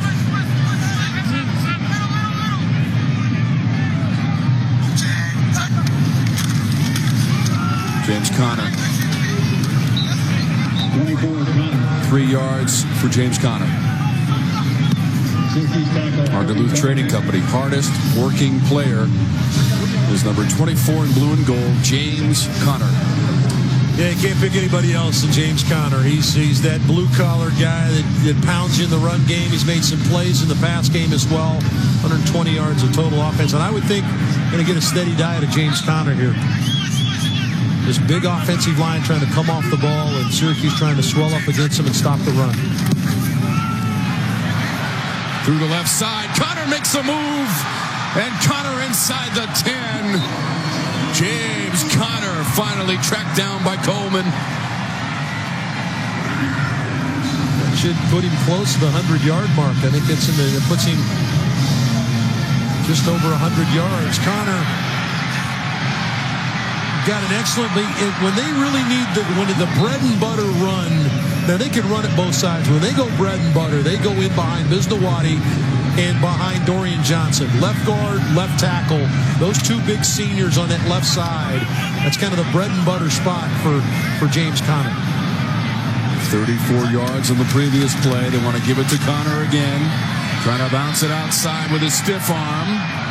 And he stumbles down near the 6. Rodney Williams would not let go, and Conner only got 1. Yeah, that's a good tackle, because this is like grabbing hold of a Mack truck by the mud flap. He's being drugged by the mud flap down the road, and he finally trips him up and gets him down. So nice tackle there by Williams. James Conner has 2 touchdowns today, a 35-yard receiving TD in the first quarter, a 9-yard TD run in the second quarter. And I can't imagine they would go anywhere else than Conner here. Don't want to risk a turnover or throw that ends up in other hands. That ball's on the turf as they attempted the shovel pass forward. Yeah, incomplete pass. Yeah, that's Bennett who's got the football. Good job of defending that by Syracuse. It's an incomplete pass. Third down. Shoveling it inside looked like Orndorff was the intended guy, but this is a play they scored on twice against Clemson. So you see this on tape. Let's see how they defend it. You see Zaire Franklin, number 4, scraping. Nice job. They really did a good job of defending that play. Orndorff coming to the inside. He kind of had his head on a swivel. Coleman and Franklin were the 2 guys that collisioned the play. Good job of remembering what the tape told you about what they like to do down in that area. 3rd and goal. Watch the play clock down to 2 there, and I think the Pittsburgh coaching staff also saw that play clock. So they'll take a timeout with 5:13 to go in the fourth quarter. It has been a wild afternoon from Heinz Field, home of the Panthers since 2001. Co-occupants of this facility with the Pittsburgh Steelers, who posted a victory on Thanksgiving. Let's check in with Roddy. Tom, the senior year is a year of last, and for 19 seniors, it is their last time taking the field at Heinz Field. You see Chris Blewett, Galambos, Juan Price, all guys that are taking the field for the last time. When we talked to Nathan Peterman earlier this week, he said it's been a week of reflection, especially with what he's been through with transferring. He said he thought about the ups and the downs, his first touchdown as a Pitt Panther, and he said that he could not wait to take this field for the last time. He just wanted to get a win for his guys, and it looks like if they're able to punch it in here, they're well on the way to doing so. Well, Ronnie, we also got a chance to talk to Galambos, the linebacker, and you could tell it was kind of something he's been trying to push out of his mind, that this is the last time that he was going to play. In fact, he even said, hey, we got a bowl game coming up. So he's kind of deflecting the fact that they're playing their last time on this field, knowing they're going to play one more game. But you could see it was emotional for him. 3rd and goal. Peterman to the back of the end zone. Touchdown. Jester Wheel for the Panthers.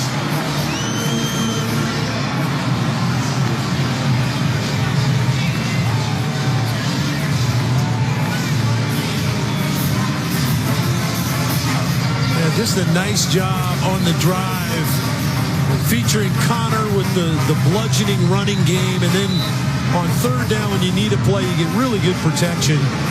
and you trust your senior quarterback to make a good decision. He finds his big receiver in the back of the end zone. Second TD grab of the game for Jester Weah. And the fourth TD pass of the game for Peterman. And with that extra point, Dave, we now have 118 points. The ACC record for points in the game has been tied by this touchdown and extra point. Now, good read. Again, good protection. Allowed this play to kind of sort itself out. And then you find the back line with a big receiver, 6'3", Jester Weah. Throw the ball along that, about as high as that crossbar is. Let the big fella go up and squeeze it and toe tap the end line. And Peterman has been very good. And we talked about how good he's been over the last 3 weeks, but he's been very good today, and he's had a number of guys step up around him that have made plays. When you put 70 on the board, there's more than just one player making plays. 4 TD passes to Peterman, 2 of them to Weah. He's also run for a touchdown in the second quarter for 13 yards. What a way to go out for Nathan Peterman, the senior from Jacksonville, Florida. And Dave, there it is. 118 points ties that game at North Carolina between the Jackets and the Heels. As it turns out, Tom, our crew has had the pleasure of doing both those games. We've been at both those games, and an unbelievable day in North Carolina, Kenan Stadium, where Georgia Tech was able to prevail there. And this has been an unbelievable fireworks show here today as well. Sean Riley to the 30-yard line on the return. So 22 yards on the return by Sean Riley for the Syracuse Orange. Back in 2012, I was in the studio hosting the ACC Blitz, powered by Ram Trucks with Tommy Bowden, and got to watch that display offensively from Georgia Tech and North Carolina. A 68-50 win by Georgia Tech. And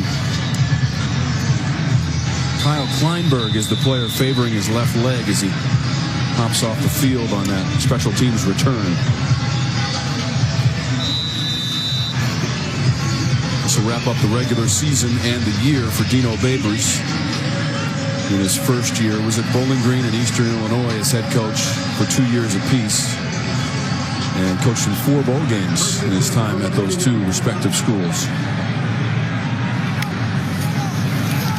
Will not be a bowl appearance this year for the Orange, as that pass is complete. That's Ishmael again. Well, this has been obviously an offensive shootout, no question about it. And just a matter of taking advantage of your opportunities. I think Syracuse has moved the ball. I mean, when you put 48 on the board so far. See the incompletion on the same page there with receiver quarterback. But this is a Syracuse team that has so many promising weapons, I think, available to him. I think Dino Babers is excited about the fact he's got a really young defense. They're still just kind of learning how to play. Other than his 2 linebackers in the middle, they're still trying to figure out how to play. But he's going to add some pieces. He's got some redshirt kids that are going to help bolster their offensive line. We talked about 2 freshmen playing in the offensive line. They had a couple of injuries. He feels like they're going to be a better team next year. And it's a process. I mean, when you try to build a program and bring it up out of the ashes, it's a process. And it's going to take him a little bit, but I think it's in really good hands at Syracuse with Dino Babers. Coach Babers has watched his backup quarterback throw for 3 touchdowns, run for a couple, with Eric Dungy sidelined after that hit a few weeks ago against the Clemson Tigers. This is 4th down. Syracuse has the first down, and Etta-Tawo racing down the sideline, and he will score for Syracuse. 49 yards, Amba Etta-Tawo. Yeah, I mean, you like the exemplary offensive play, but you have to make this tackle. Dane Jackson, if he's going to sell out there knowing it's man coverage and nobody's behind him, he has to square up. He's got to stay on his feet and slow play it so Etta-Tawo doesn't have a clean run to the end zone. It's a mistake by the freshman. He tries to sell out and make the tackle, and Etta-Tawo steps out of that tackle and races to the end zone.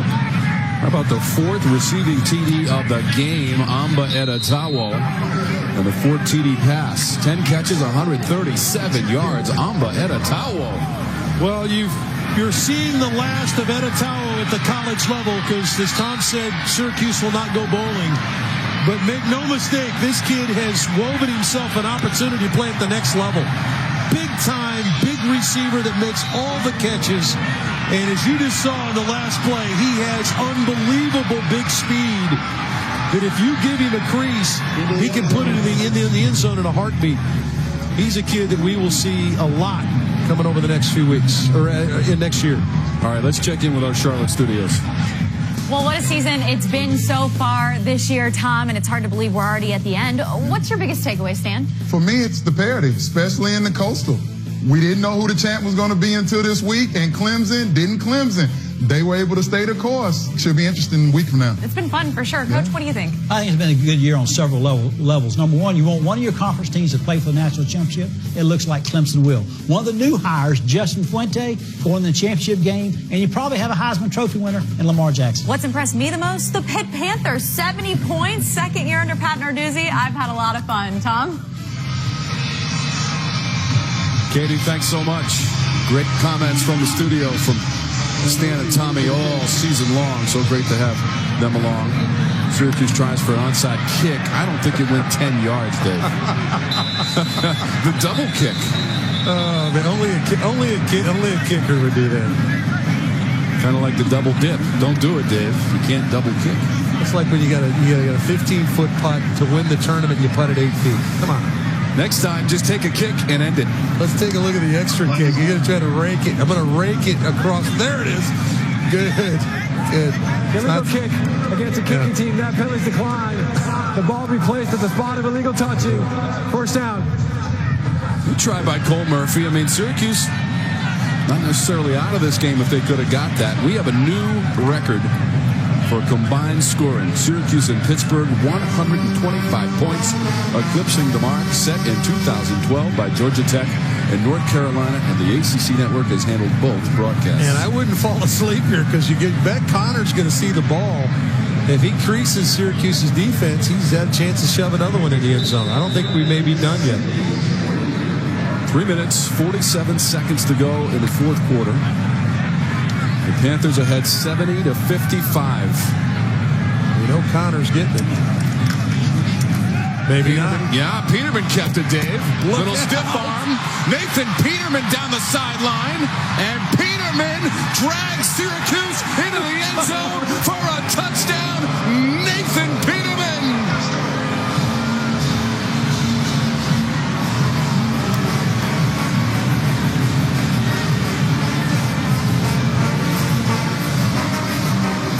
I've seen it all now, Tom.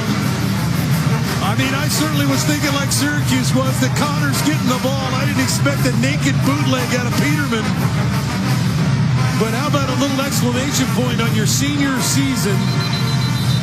Transfer from Tennessee.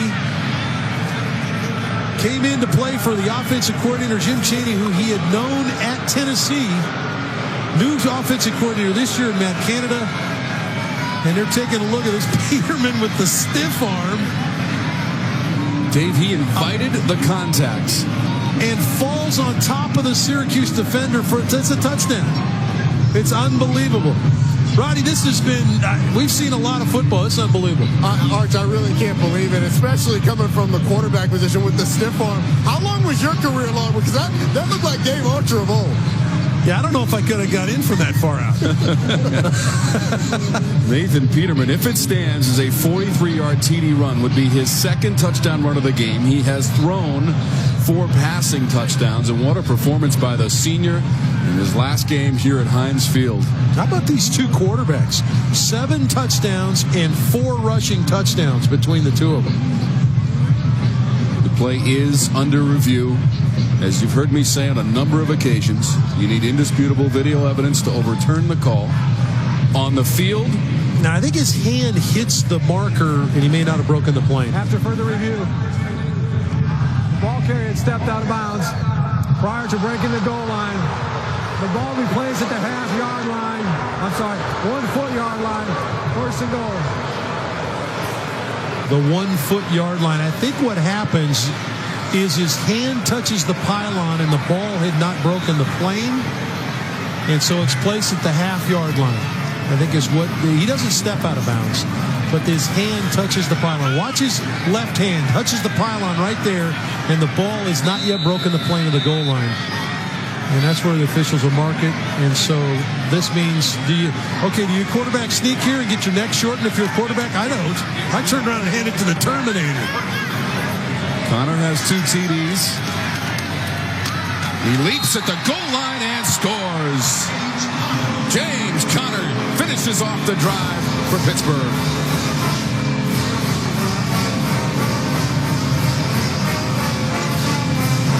Yeah, this has been an incredible offensive performance, really by both teams. You can't take it away from Syracuse and what they've done on offense. But Pitt has needed every one of these points to win this game. That tells you a little bit about how Syracuse has played. Second rushing TD, James Conner, now 55 for his career. Also has a receiving touchdown in our game. Chris Blewett hits it off the upright. It is no good. I'm pretty sure that's not what he wanted his last kick to be here in Heinz Field after the dramatic things that he's done for this team. James Conner, the junior from Erie, Pennsylvania.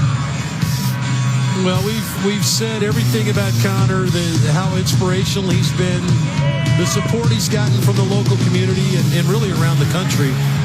But the inspiration he's been, and then really his play. I mean, talk about all that stuff, but he's a good football player as well. Over 1,000 yards on this run for the year.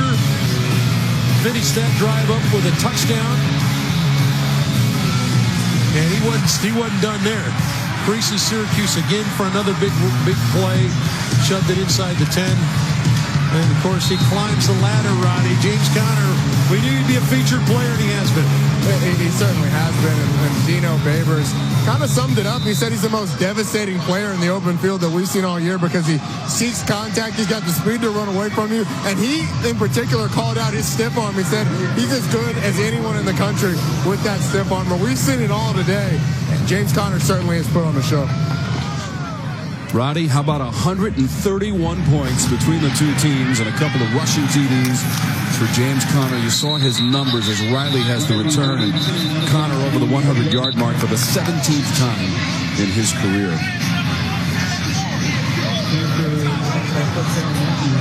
I said it earlier, the two basketball teams, now sure Syracuse would feel that they'd be on the other end of this basketball-wise, maybe not. But they're going to have a tough time matching the point total in this game for the basketball team. December 31st, the basketball season cranks up on the ACC network. In fact, I'll be right back here in Pittsburgh. There you go, the Oakland Zoo. As Notre Dame comes to town. We still have 3 minutes and 9 seconds, Dave. Again, 131 Yeah, believe me, points. it's not over. Scoring-wise. Oh, goodness. Amba Etta-Tawo, 4 touchdown catches today. Mahoney steps up. He's going to have to run. Lambert reaches for him and makes the tackle. Could be first down yardage. 11 for Mahoney. Really been impressive to see the way Zack Mahoney has handled his third start this season. Really hard to come in for a guy that's played as high a level as Eric Dungy, but Mahoney has done that today. He has not been any of the problem. He's been part of why they've been so effective today is his distribution of the ball. He's added an element of the run game that I don't think many of us thought he had. Done a nice job of running the football. Mahoney has thrown the ball 54. Will this be 55? It will be. It'll be incomplete. 55 times. And again, he's in for Eric Dungy, who, even though he hasn't played in 3 games, is still second in the conference in pass yards per game, almost 300 a game for Dungy, but took that crunching hit against Clemson and has not seen the field since that first quarter of that game against the Tigers. No, and a good idea to keep him out. Let him get fully healthy, let him get back for next year, but you're excited about the fact that Mahoney has stepped up and played the way he's played. Eludes the pressure, but finally goes down at the 35. Shakir Soto making the play for Pittsburgh. And now just over 2 minutes to go in the fourth quarter of a record-setting game. 131 points, the most between two ACC teams. Well, how far will this go for Mahoney as we see a Pitt player still down on the field? For Mahoney's confidence as he moves forward. He's just a junior. He'll return as well. Juan Price down on the field.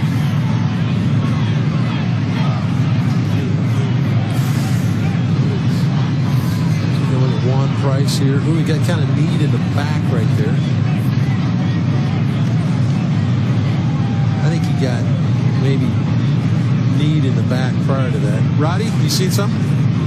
Well, Arch, I think you're right. It looked like it was something with his back, but Juan Price is a guy who's had to overcome a ton of injuries during his career. Missed all of 2012 with a pectoral injury, came back in 2013 and had a back injury then, had another chest injury in 2014. So it's really incredible that in 2015 had that 11.5 sack season and another 11 sacks coming into this game as he gets up and you see him walking off the field. A great sight for Pittsburgh players to see and Pittsburgh fans, as this guy is certainly a guy who'll play at the next level. Well, when you think about what Roddy just said, 11 sacks a year ago, so you got to figure, okay, when you come in to play Pitt, what do we need to do? We need to block number 5. He's got 11 sacks again this year. I mean, that tells you how good he is to follow up a season like he had last year and be dominant again off the edge. And he's got a sack in our game this afternoon also. 4th down for the Orange. Got to go. Mahoney's pass at midfield is caught. Another catch. Amba Etta-Tawo. 22 yards and a first down. Just playing zone coverage and good protection up front. Gives Mahoney an opportunity. 11 catches for Etta-Tawo, 4 of those for a touchdown. This is a deep ball inside the 5 and incomplete. Amba Etta-Tawo was the intended receiver, Dane Jackson, trying to hang with him. That leads us right to our performance of the game. It's brought to you by your local Chevy dealers. It's Nathan Peterman, the senior. Yeah, he's really been good today. The completion percentage is not where you want it, but when you have a team that plays some man coverage and heats you up, your percentage is going to come down some. Do you make plays when you have the opportunities? Peterman did that. Did a nice job of distributing the ball. Got a lot of people involved. And, of course, he added to the game with his ability to run. He ran for some first downs, ran for a touchdown. You saw the big run that set up the last Jane Connor touchdown on the bootleg. Yeah, he's been very good, and he's been very good really here in the last quarter of the season for him. They counted for a ton of touchdowns. What he's got, that's 12 touchdown passes in his last 3 football games. Prior to that, he had 15 touchdowns total going into the Clemson game. He had 5 against Clemson, 3 against Duke, and 4 today. So he's done a really good job here in this last 3 games of the year. Last play is currently under review to add to Peterman with the 4 TD passes today. Now has 26 on the season.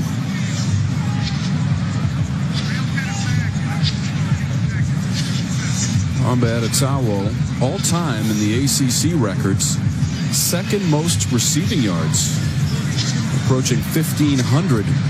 1,604 for Torrey Holt, who holds the record in 1998. Now, if we had another quarter, I'd say Etta-Tawo has a shot at that. He's only 200 yards away. They have the ball. There's a minute and a half left. Last play. The ruling on the field stands. Syracuse has no longer any charges remaining. Timeout. They were checking for did Pitt have too many people on the field?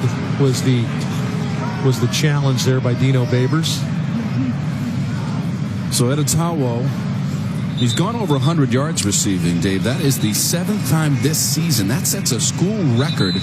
First 5 games of the year, he went over 100 in all of those, and he's done it again today with 12 catches, 165 yards, and 4 touchdown catches. Yeah, it's been an amazing performance. They've had 10 100-yard receiving days on the year, and 7 of those by Amba Etta-Tawo. Yeah, don't forget, he's already set the record for catches and receiving yards in a season in the Syracuse University record books.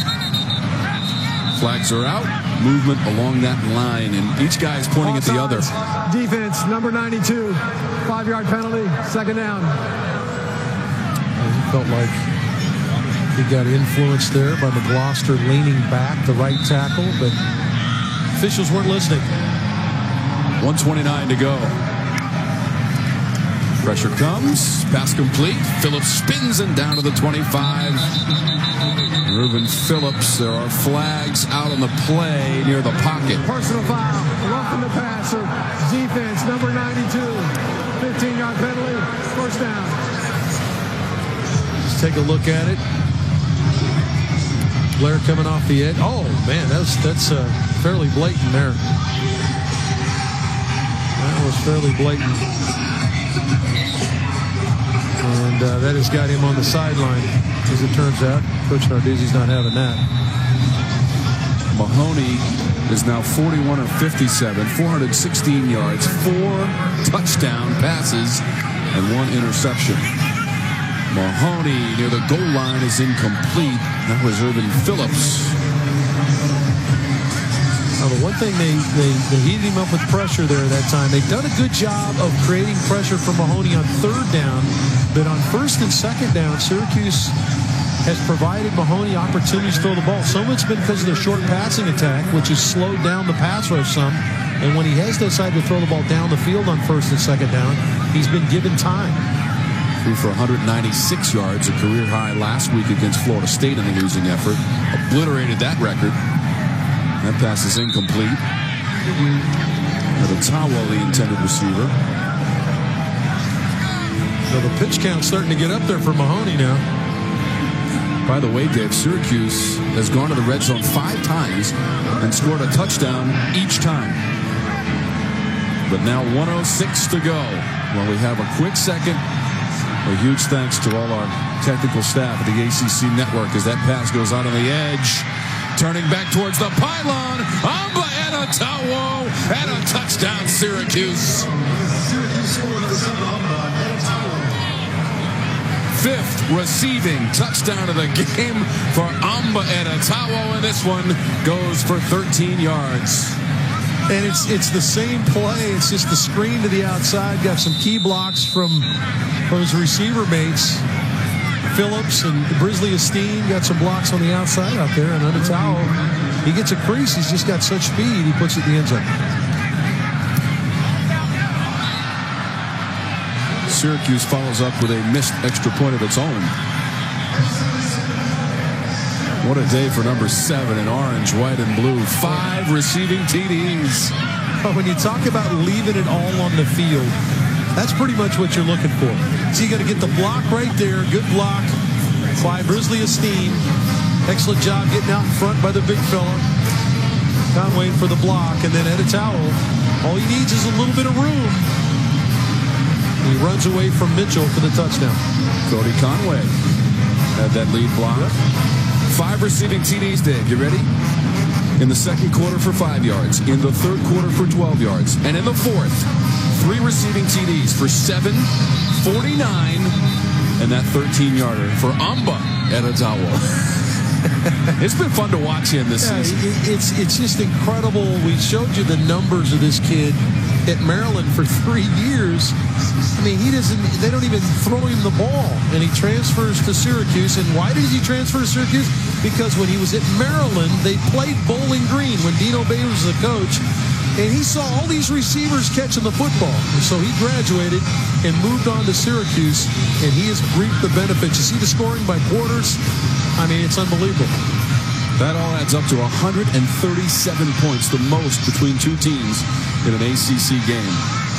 By the way, Etta-Tawo has now tied a conference record with his 5 receiving TDs in a single game. He ties Torrey Holt of NC State. Onside kick, swallowed up by the Panthers and Jester Weah.